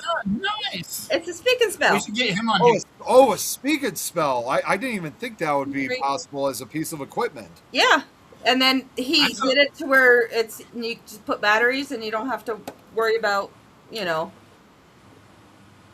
everything. And You know- many right now, but I saw somebody use a Simon one time, the little Simon yeah. toy. Yeah, that's what I was literally just about and to then I say. have my something about. tower. Nice. So yeah, I bought a little Simon. They were on sale at Walmart for like $4 one day, but Just the tower, that's cool. EMF tower. Well, that was something I was about to bring up. Next was the Simon Says. It's like, it's amazing to me how some of these old-fashioned toys, which of course were obviously originally designed for kids, Right. are now becoming like, they're now considered like pieces of paranormal equipment, because I do have a Simon Says myself, an original one from like the late Paralight. Yeah. 70s, early 80s. So I do have one of those myself. Yeah. Got that and a static I'll pole. out on my trip. I've got some of Dennis's stuff that he didn't want to take on the road with him. So Nice. because I was there that last weekend when he was packing up the last of everything. So I know. I still wish I would have Back. gone down there for their auction and bought some stuff. But yeah, me and Batch were like, all right, well, and the TV that we had donated for the room next door, yeah. Batch has that. Oh, okay. That's Dennis's son. Yeah. Yeah, Oh, and- Dennis's, which I've actually known Dennis's son longer than I've known Dennis. Oh, cool. Oh, really? Okay. I've known Jason or Batch as Axe Batch since I was 15. Oh, wow. Yeah, he used to date one of the girls I went to high school with, Oh, okay. named Tammy. Nice. Surprising. I know.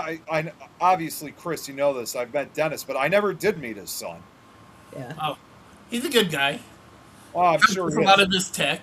Yeah, Okay. he's the tech guy, yeah. And real quick, Kate, just in response, saying it was a Timu Kate. Timu. I love Timu. It was funny because like this girl Vicky, again, it's like I had to remind myself several times, thinking, Nick, this is not Kate. Like Don was with me during that time, so we had to keep reminding ourselves that. You on a date with Don? No, God, no. We were with a few friends, but more importantly, too, like I'm not gonna lie. Like every time that Vicky was speaking, I literally was expecting her to speak with a British accent. Daddy, go get him. So, yeah, it was really funny. Either way, Vicky was cool though. So, but yeah, we finally came across Kate's long lost American twin. Nice. Nice. Nikki's just commenting quickly in the chat. Thank you, everyone that could join, and thank you, everyone supporting us. Yeah. Just to go back real quick to I was going to ask this a few minutes ago about Waverly. Again, you guys probably know this already, but I'm assuming you guys have heard that in the past that Waverly, they've actually been trying to make attempts of making Waverly Hills a hotel. Have you guys been well aware of that? No. Well, that's been something that's been going on for the last almost 20 years now. There have been talks about Yabby, though. Yeah, well, there have been talks like for several years, like especially after the original closing of Waverly, because don't forget it after it originally closed in 1961, less than a year or two later, it opened up as Woodhaven Mental Asylum and was active for another 20 years until 1980 when it finally closed its doors for good. And so after the original 1980 closing, there were talks about what the eventual future was going to be of the building. Obviously, there were talks about wanting to have it demolished, which is no surprise.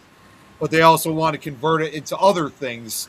But because of the popularity of Waverly Hills, that everybody around the world wants to investigate and visit it, they were in talks about, well, why not just turn Waverly Hills Sanatorium into a hotel so that way everyone doesn't have to worry about trespassing or whatever. But from what I've actually understood, not only just the people within the paranormal and historical community, but more importantly, even just people of Louisville, Kentucky themselves in general, they said, no, we're not going to make it into a hotel. Because from what I get from everybody, everyone likes the idea of having Waverly stay as an abandoned haunted sanatorium. Right. Because it should be left the way it was. It adds to the creepiness of it, and it's probably the best abandoned hospital that you could ever truly come across. So every time that there have been talks about wanting to turn it into a hotel, it's always constantly turned down. So I doubt it will ever become a hotel. Yeah, I don't see that happening. Hope not. I really hope it never happens, because I'm among one of those. I like the idea of how it stays as an abandoned sanatorium. Yeah. It's just, I like the way it is. And especially with all the cleaning of, and plus the idea of also turning it into a hotel, it would also be way too costly to do. I mean, you're talking about it'd be cheaper to mow it down and build something new. Exactly. Yeah. Trying to convert it into a hotel would be like a multi-million-dollar project. Yeah. And I don't think that would be. I don't see that. To go out of their way to try to do that, it just wouldn't be worth it. They never. I don't think they would really have a lot of success. Now, I will admit there have been other former, haunted hospitals that have made that a success. Right. But with Waverly, though, it could just never fit into it. Yeah. Because I was actually just thinking this. It's like you also have to remember too, keep in mind that this was originally pretty much a type of hospital for almost 60 years. It wasn't really meant to be a place for people to actually live and sleep in. Right. And even already, to some varying degree, we've already kind of changed use of the building. It's no longer a place to care for the sick. And although no longer a place for to care for the sick, the memories and the spiritual activity in that location definitely remain. And probably will for many years to come. Yeah. So it's definitely a place that doesn't disappoint. Yeah. So, and that actually brings up something else, and this is actually in association with Waverly. I don't think you guys ever. Did you guys ever hear of the Booth brothers? Does that ring a bell? Or they were the guys that made the documentary Spooked from 2007. The Who brothers? I'm sorry. The Booth brothers. Yeah. No. I just didn't hear. That's why I was asking. Oh yeah, Christopher. Yeah, I've heard of him. Christopher and Philip Adrian Booth. They made the documentary Spooked. They also made that movie, which I know didn't get a lot of good reviews, but it was still pretty popular for what it was. The movie Death Tunnel, which was also filmed at Waverly Hills. I think I should probably say. What's that? In the body shoot? The body shoot. I don't know if it actually. Well, I know it was filmed in a vast. Well, I'm not sure. I haven't seen the movie yet. I know it was shot. Okay. I know it was shot in a vast majority of the sanatorium itself. I don't know if it was filmed in the body shoot. I wouldn't be surprised if they would be though. But I think it's probably safe to just bring it up quickly. I don't know if you guys saw from a few weeks ago. I made the announcement on this that sadly Philip Adrian Booth passed away a couple weeks ago, which obviously my thoughts, prayers, and support. Well, actually, no, not just our thoughts, prayers, and support go out to his brother and the rest of his family. But they had quite a long association with Waverly. But as usual, we'll definitely continue their legacy. And now I have a new purpose with releasing this unedited footage on me, even though this was me over 16 years ago now. I think I'm going to do this kind of in a way to honor Philip because either way, Nick, it's a compelling piece of footage when you guys watch it, and of course, it's not every day, especially when you see, of course, young 17-year-old, doing experiments and stuff for the first time at such a notorious location like this.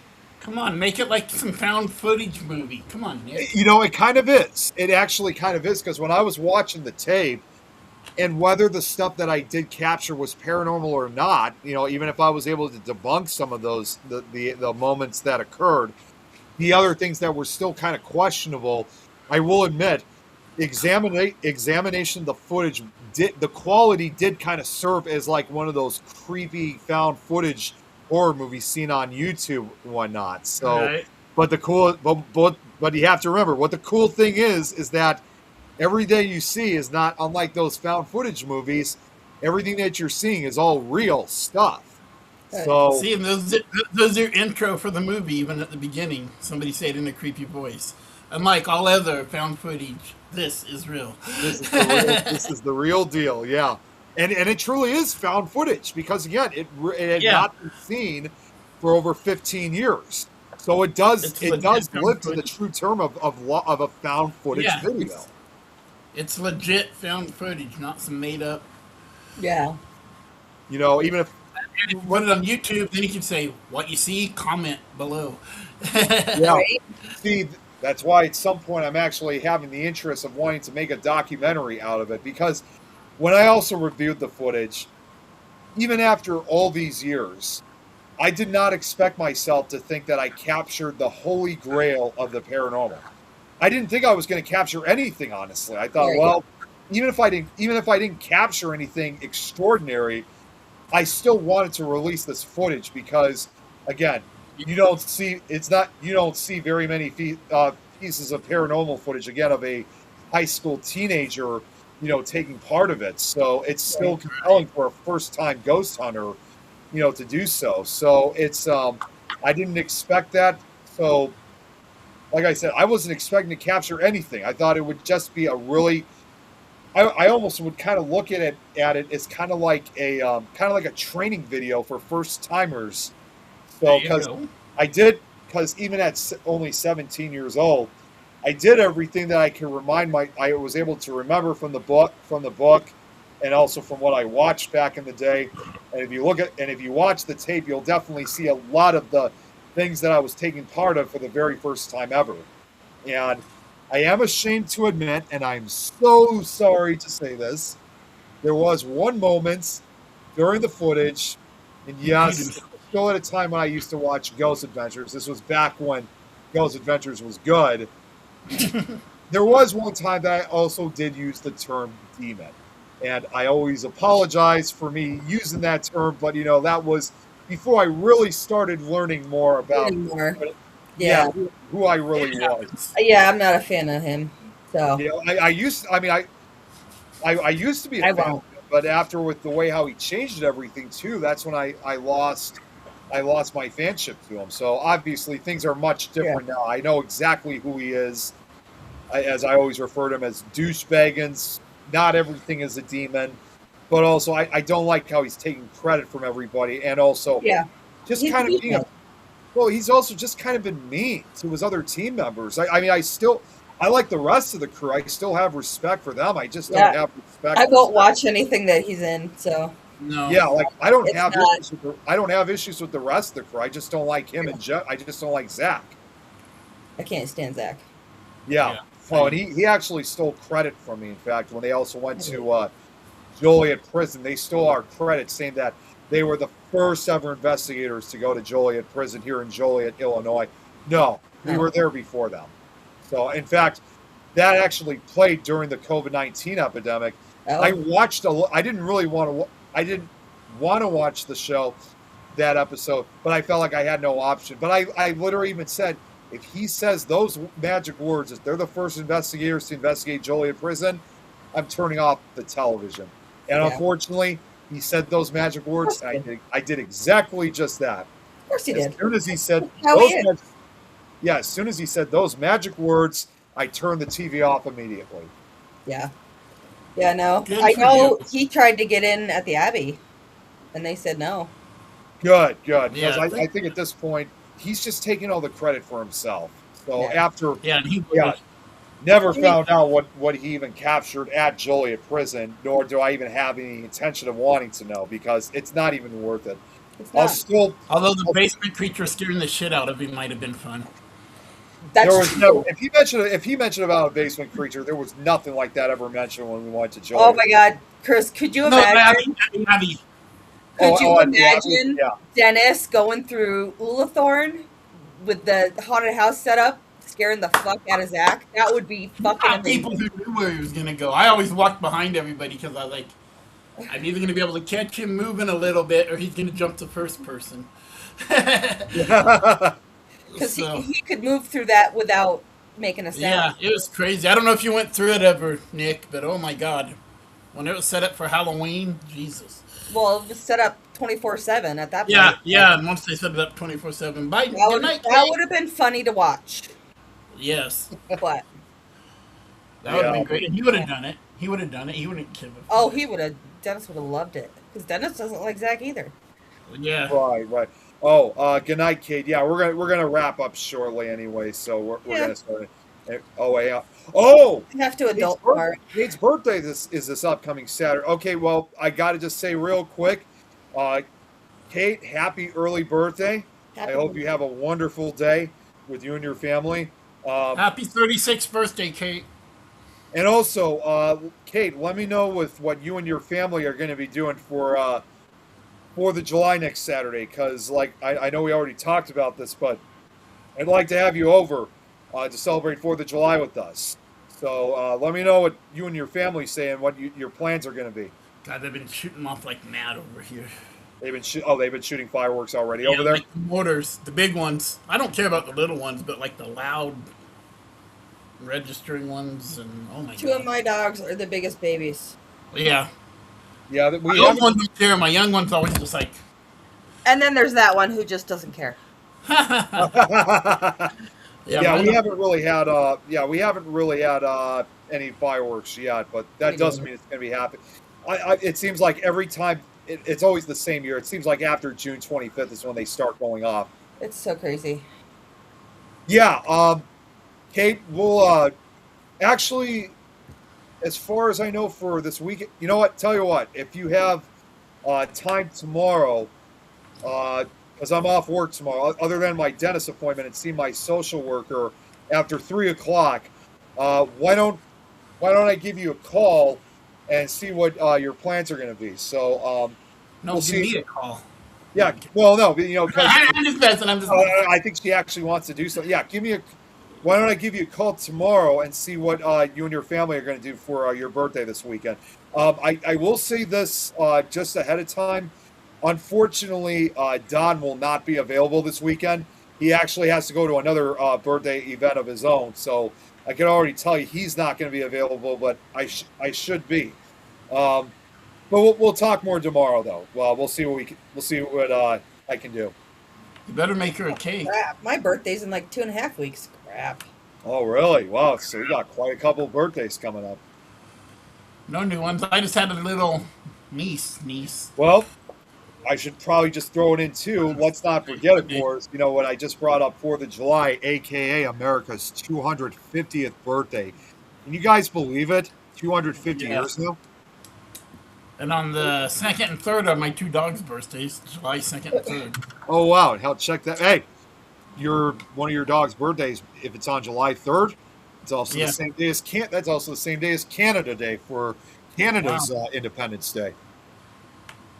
They were born the weekends before 4th of July. So that year was. My birthday falls on a Wednesday this year. Ugh. Mine was back in February. Mine was actually on a. Mine was on a. Let's see. I kind of. Well, mine was not any better than yours, Nicole. Mine was on a Tuesday this year. I think mine was Monday. Yeah. Yeah. Either Friday or Monday. I don't remember which. The 10th of May. I don't remember. But it was the last day I had to work. And that's how come I'm saying that we had to come back in one day the next week. So I can't remember which it was exactly. But Yeah, so it's not next Wednesday, it's the Oh, following. and that's right. Tom made another good reminder. Yes, tomorrow too, guys, is Jeremy's birthday.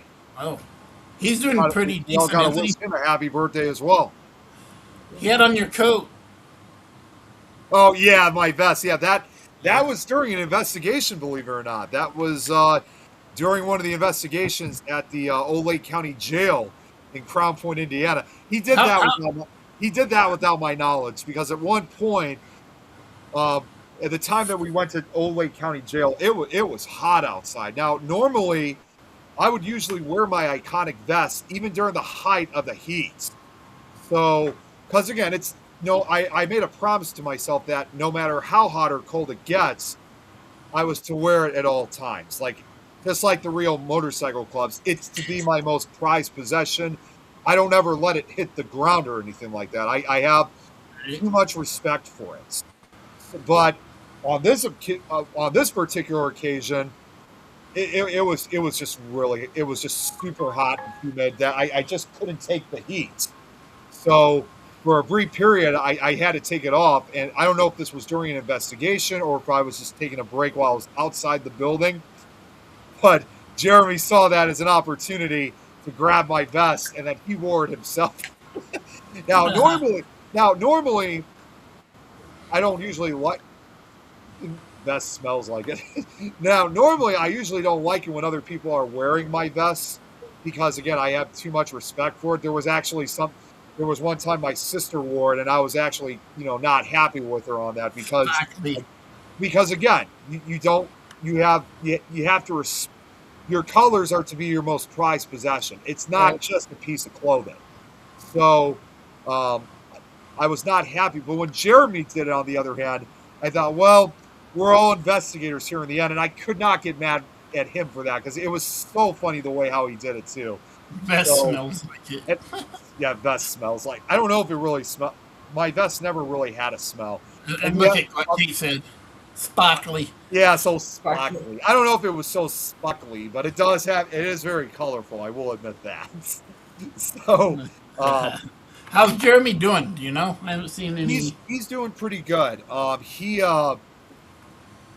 don't know if you guys had recently saw the update. He's got his next surgery coming up next week, which he'll pass more information. I don't want to say too much because I'd rather. No, exactly. I just wondered. I'd rather have him speak for himself, but I will say that he just got through his second surgery just a few weeks ago. He's got his third and final major one he's got coming up. That's next week. But like I said, I think I'll leave it, leave him to speak for himself for that. Are you guys gonna start up your show when he gets all better again? Okay, what's that? You usually did before this? Well, it's actually. You're referring to Supernatural Talk? Yeah, once he gets healthy again. Oh, okay. I know that might be months out, but okay. Sorry. Speaking of Jeremy, he just messaged me. I'm just reading important. He was sending me the reminder about because I do have to remind Nikki about this too. Even though that we are broadcasting late this tonight. Hang on a second. Yeah, he sent me that reminder that when it's 10 o'clock over here, we actually do have to end things because of Greg's show. Because he does his show every night. As I'm sure you've watched his show a few times. I don't know if he was broadcasting tonight. It might have been a hit and miss, but Jeremy was giving me the reminder that we got to end a little bit earlier with when it comes to Greg's show. But I don't know for sure if Greg was broadcasting. Well, okay. So we might have just been lucky tonight, but yeah, that's something we have to remind ourselves for future occasions with Nikki's show. Okay. So I think we might be good for tonight, but yeah, just on a future occasion, once it hits 10 o'clock, we do have to end things. But I think we're good. Tom's like, don't ask about his shoes. Oh, yeah. Yeah, Tom always has... every time we go on a road trip, and when we call it a night at the room that we stay at, he always trips over my shoes a lot, or haunted or the haunted shoes, as I always refer to them as. So, nice. I mean, it's kind of it is kind of dangerous, but obviously, thankfully, it's always near his bed. And either You way, take your shoes off, you throw them on the floor, and he trips on them. I mean, yeah, I hate to admit it's always funny. It's always funny when he trips on the shoes. Like, so you've been a victim of the haunted shoes again.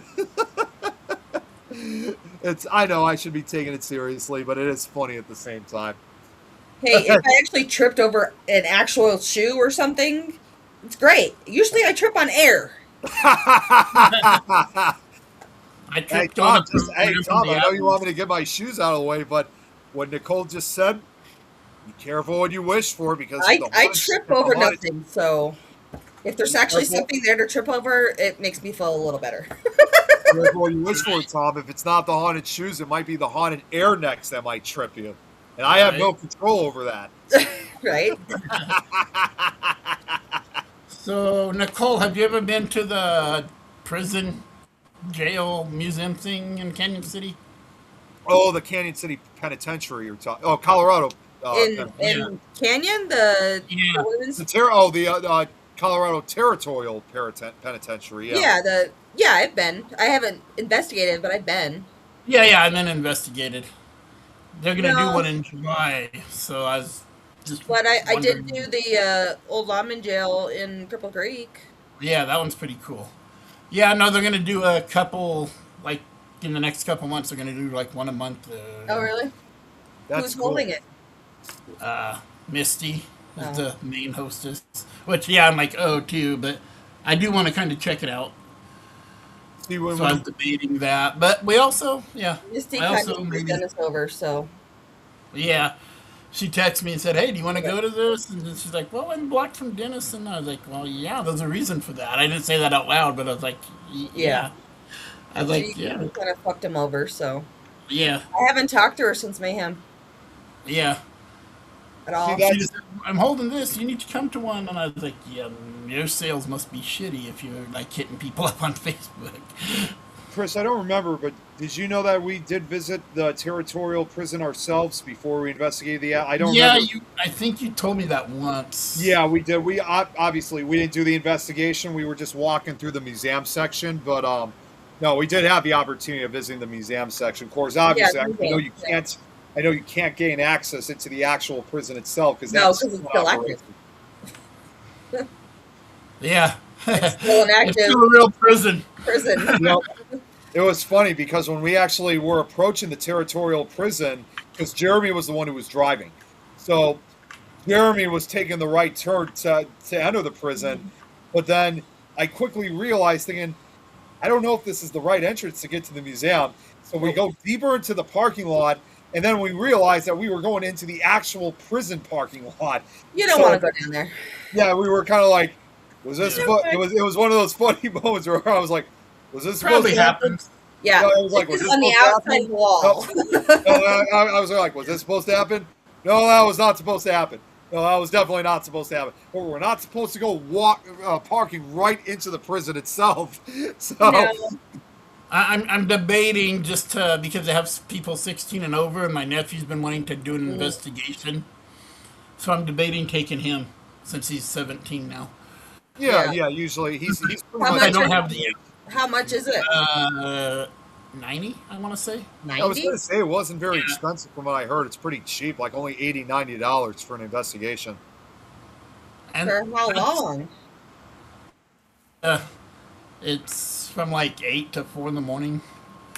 Now, when I watched somebody do an investigation that I don't remember who it was, but they were live, Well, honestly, saw a that whole place bunch of isn't crap. that big.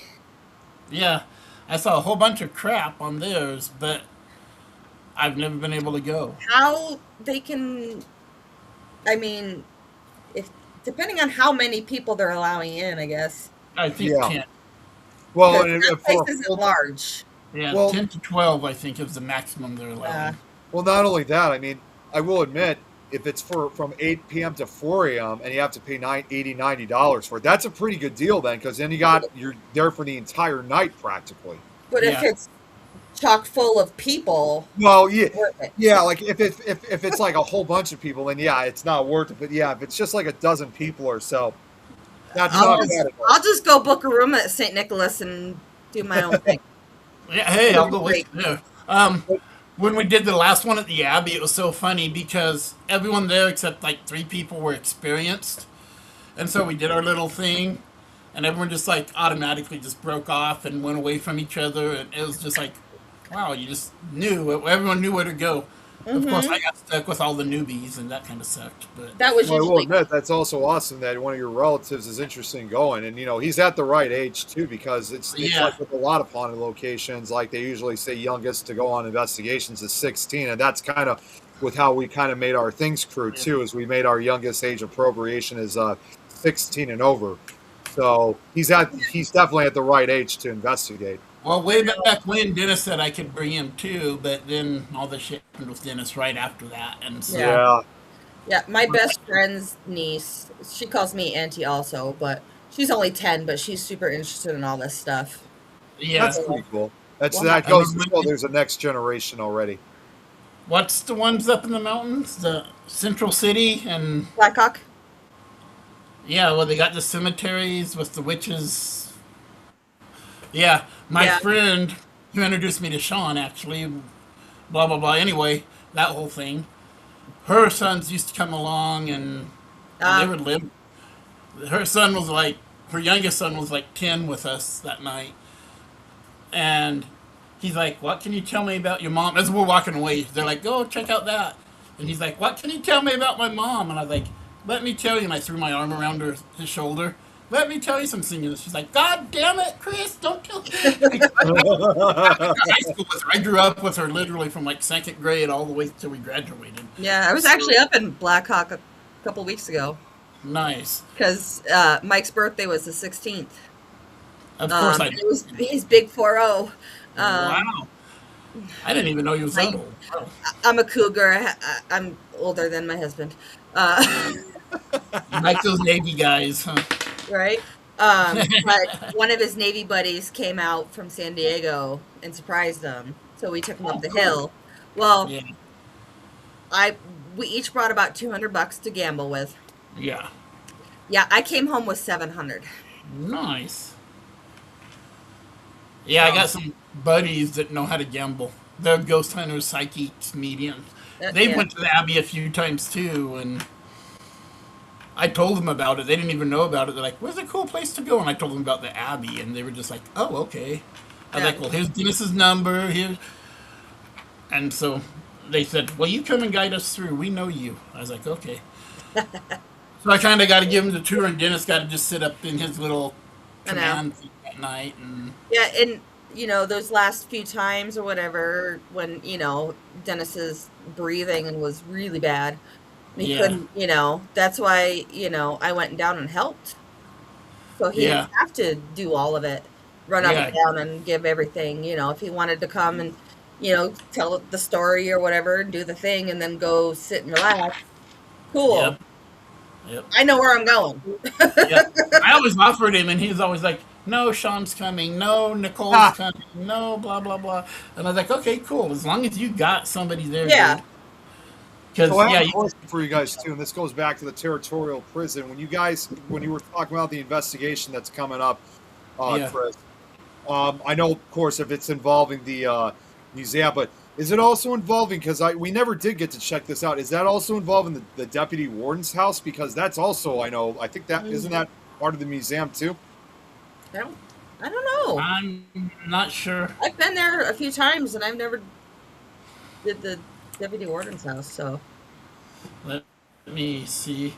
Oh, also, No, wrong person. this also leads me to another question, but this actually leads me to my next question. I don't know if you guys know about this, but did you guys know there was also a movie that was based on the Colorado Territorial Prison? I think I knew that, but I don't know what it was called or. It was just just simply called Canyon City. It's an old movie. It's a 1948. It's a 1948 film about a 1947 prison break at the facility, and I don't know if it was actually based on an actual break, like a breakout. Right. Oh, actually no. Actually no. I take that back. I just looked it up. The film is based on a prison break that occurred at the Colorado Territorial Correctional Facility at Canyon City on December 30th of 1947. Within a week, all escapees were killed or captured. Yeah. And I think I remember hearing something about that, but I've never. it says here too that the film was shot almost entirely on location at the site of the of the territorial penitentiary. Right. Well, here, Nick. So there's even been a movie shot. So I didn't even know that. There's even been a movie shot at the Colorado Territorial Prison, almost kind of much like you see with Shawshank Redemption at the Ohio State Penitentiary, Ohio State Reformatory. Yeah. I'm not big into like movies like that, but Shawshank is one of the greatest movies. Oh, it's great. Now I'm kind of curious and wanting to see this Canyon City movie. So if you guys haven't seen it yourselves, I definitely would highly recommend it. Right. Considering that it was all shot, it was shot on location, including the prison itself. Yeah. So you get to see Nick, what the prison, looks like. I was going to say, you get to see what the prison looks like back in 1948, which I'm sure probably didn't look that much different as it looks today. Right. Yeah. Also, I might be doing an investigation here, hometown. It's on. Apparently, it's on Prime Video. Oh, cool. That's what it's saying, anyway. Wow. There was even actually, just so you guys know this too, if you guys go on, I'm just looking at more of this movie. If you guys go on IMDb, because again, it was shot on location, you actually get to see interior, like they have photos shoot, like still shots. So you get to actually see the interior of the prison itself. So would not be the least bit surprised that the interior is probably the same as it was back in 1948. Had DeForest Kelly in it. Yeah, it's also even more amazing. This was also just shot too shortly, just a few years after World War II ended. Yeah. Right. Who became Dr. McCoy. Hey, check this out, guys. I just looked up just trivia facts. Now, here's something you guys are going to find really fascinating. Two things here. According to Lee Server's book, Handsome Johnny, mobster John Rossell was an uncredited co-producer for this film. So I guess they even had like an actual real life mobster. But the other thing is, this is even more fascinating. There's a radio station seen in this movie. The radio station shown broadcasting from Warden Best's office, KRLN, was and is still in actual station in Canyon City, broadcasting on 1400 AM. Oh, wow. Yeah. Well, they even used the actual local radio station at that time. And he played himself. So they added realism to it. There you go. That's cool. I might have to look that up. I also might do an investigation at the bowling alley here. Oh, yeah, I heard about the bowling alley. Because we did it once with JK, and they want it done again because they just heard noises again. Is that down in La Junta? In Lamar, yeah. Lamar, okay. Yeah. They asked me if I knew anybody, and I said, yeah, and I got a hold of a couple people. But one is the group that's doing whatever I just said earlier. What did I say earlier? So this actually just brought up another important question, and I know this is kind of a big... another group, the Boo Crew people also. Oh, that's right, yeah. This is another question I got to ask you guys, because obviously, since you guys live in Colorado, this is actually quite an important question. In addition to obviously... Yes, basements exist. No, I was going to say, in addition to America's 250th birthday, I know it's also going to be a special. I believe it's going to be a special year for you guys also this year for Colorado, because I think this year is, if I'm thinking correct, I think it's Colorado's 150th anniversary. Is that correct? I think so. Let me see here. 76. Yeah, I think you're right. Yeah. The reason how I knew that was just on a little quick historical. August 1st, 1876. Yeah. Okay, I was right then. Yeah. So the reason why I asked was I was actually doing research for a historical disaster that occurred now over almost 50 years ago. You guys probably may have heard of this disaster, the Big Thompson flood. Does that ring a bell? I've heard of it, yeah. the Big Thompson flood. I mean, I know that was one of the It worst. was massive, yeah. Yeah, that was like the worst splash flood that had struck the state of Colorado at that time. And they actually said at the time that when it struck back in July of 1976, there was a lot of people that were around, and most were there to celebrate Colorado's then 100th anniversary. And I was 3. yeah, yeah, but no, that was no that was just a horrific disaster. You've heard of that one too, Chris, right? Right, the Big Yeah. Thompson flood. Yeah. I actually saw a documentary involving the Big Thompson flood. They actually interviewed this was filmed about 20 years ago, but they actually interviewed an actual survivor of the Big Thompson flood, and he recalled, like, even prior, before the flood occurred, that when it was the result of several days of constant rain that they were having. He said it was like very nasty thunderstorms that were just going around, and they were kind of ominous, kind of black looking. And later that evening, on July 31st of 1976, he was at home watching television. He had a neighbor of his who was knocking on his door. This neighbor was, from what he said, was going from door to door telling people that she got a call from the state fire department that there was that water was rising several feet.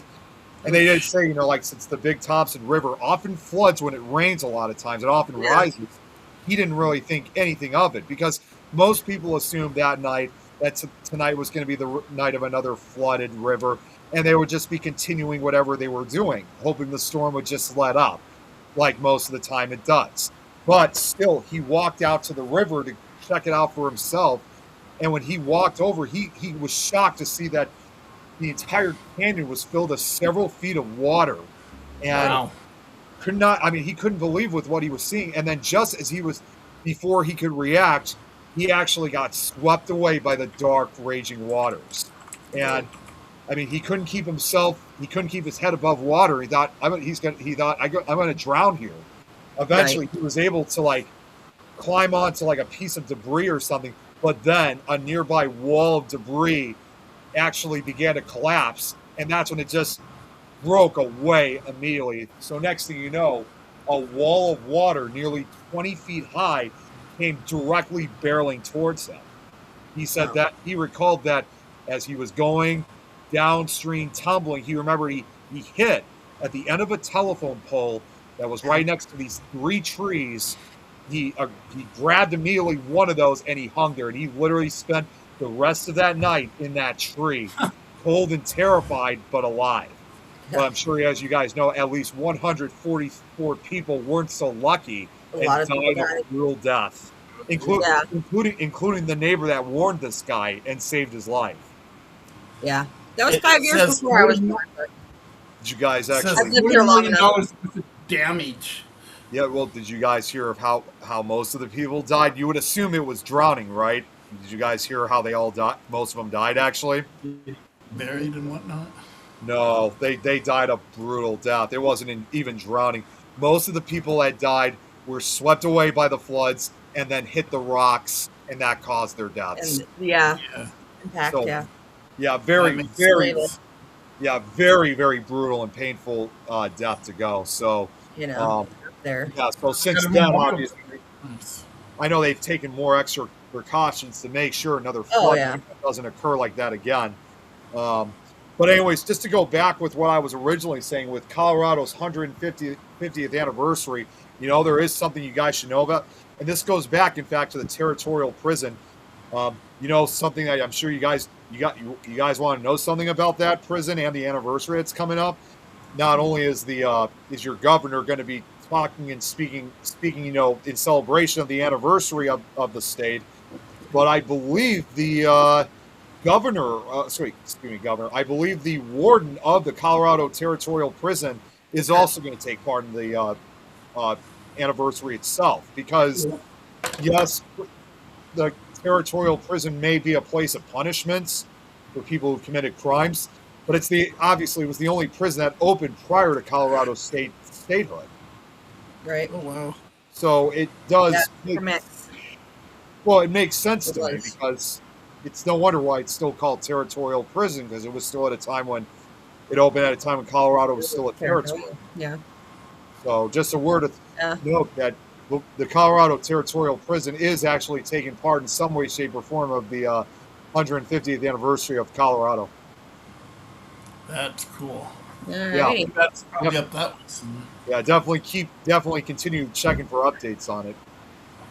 But anyways, guys, I think we're going to end things because it's almost 11:30 over here. We've been running for over 2 hours. It was a good show, guys. Yeah. Woo, good show. Everyone talked.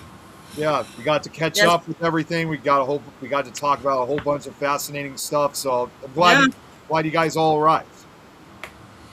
Yeah. Chris messaged me the link. I'm like, oh, cool. Now or later?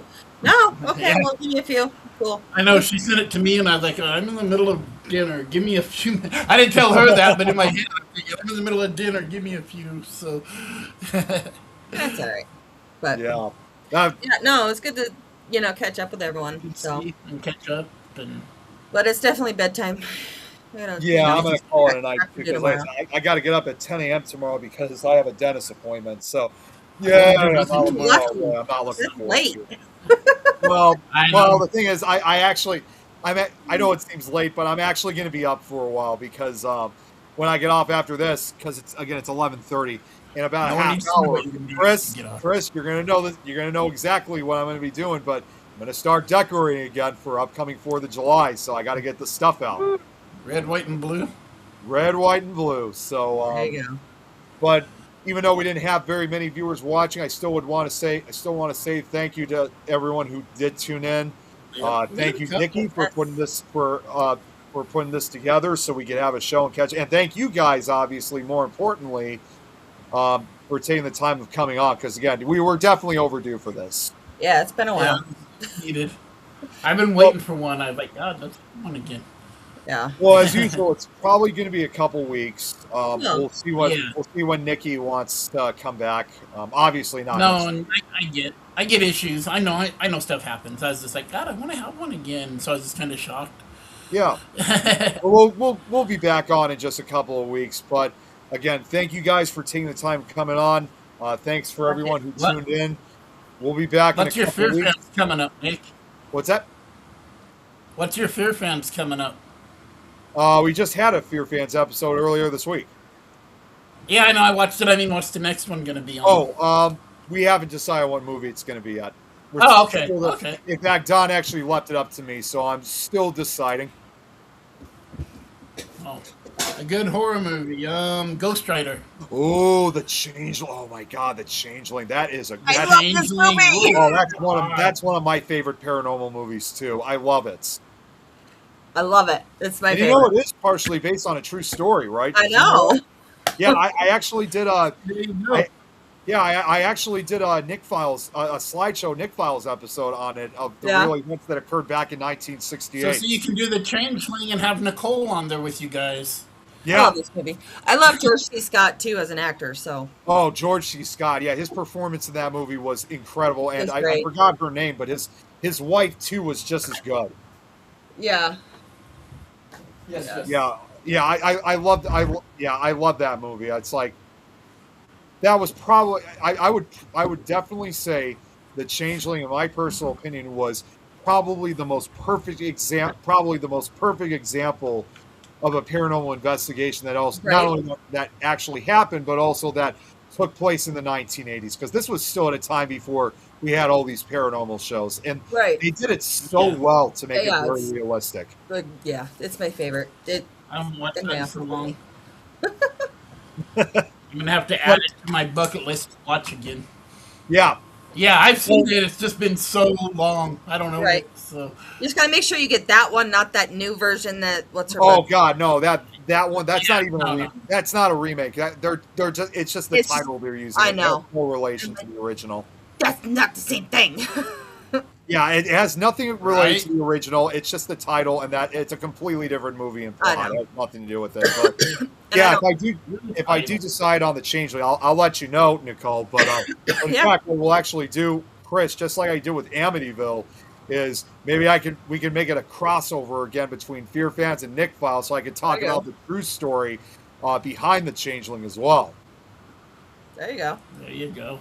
Yeah, it's one of my There you go. And I know Nicole would be on there talking all about it. Oh yeah, I can definitely see her doing that. But anyways, again, thank you guys. Thanks again for you Thank guys you. for another Oh, great Have a show. good We'll do one. this great again in talking to just everybody. yeah, Yes. Have fun we'll at the do this again in dentist. just a few weeks. And I know also even though it's a week away, I'll still say to everybody out there, happy early 4th of July and happy 250th birthday to America, the states and territories. There you go. Absolutely. Great saying that. Maybe we can get Dennis on here sometime, Nicole. Right? Or JK. JK would be fun to have on here. Yeah, Yeah. possible. We'll definitely see. But for now, We'll you see. guys all have All a right. great night. See you I'm going to later. end things. And Bye. Good one, everybody.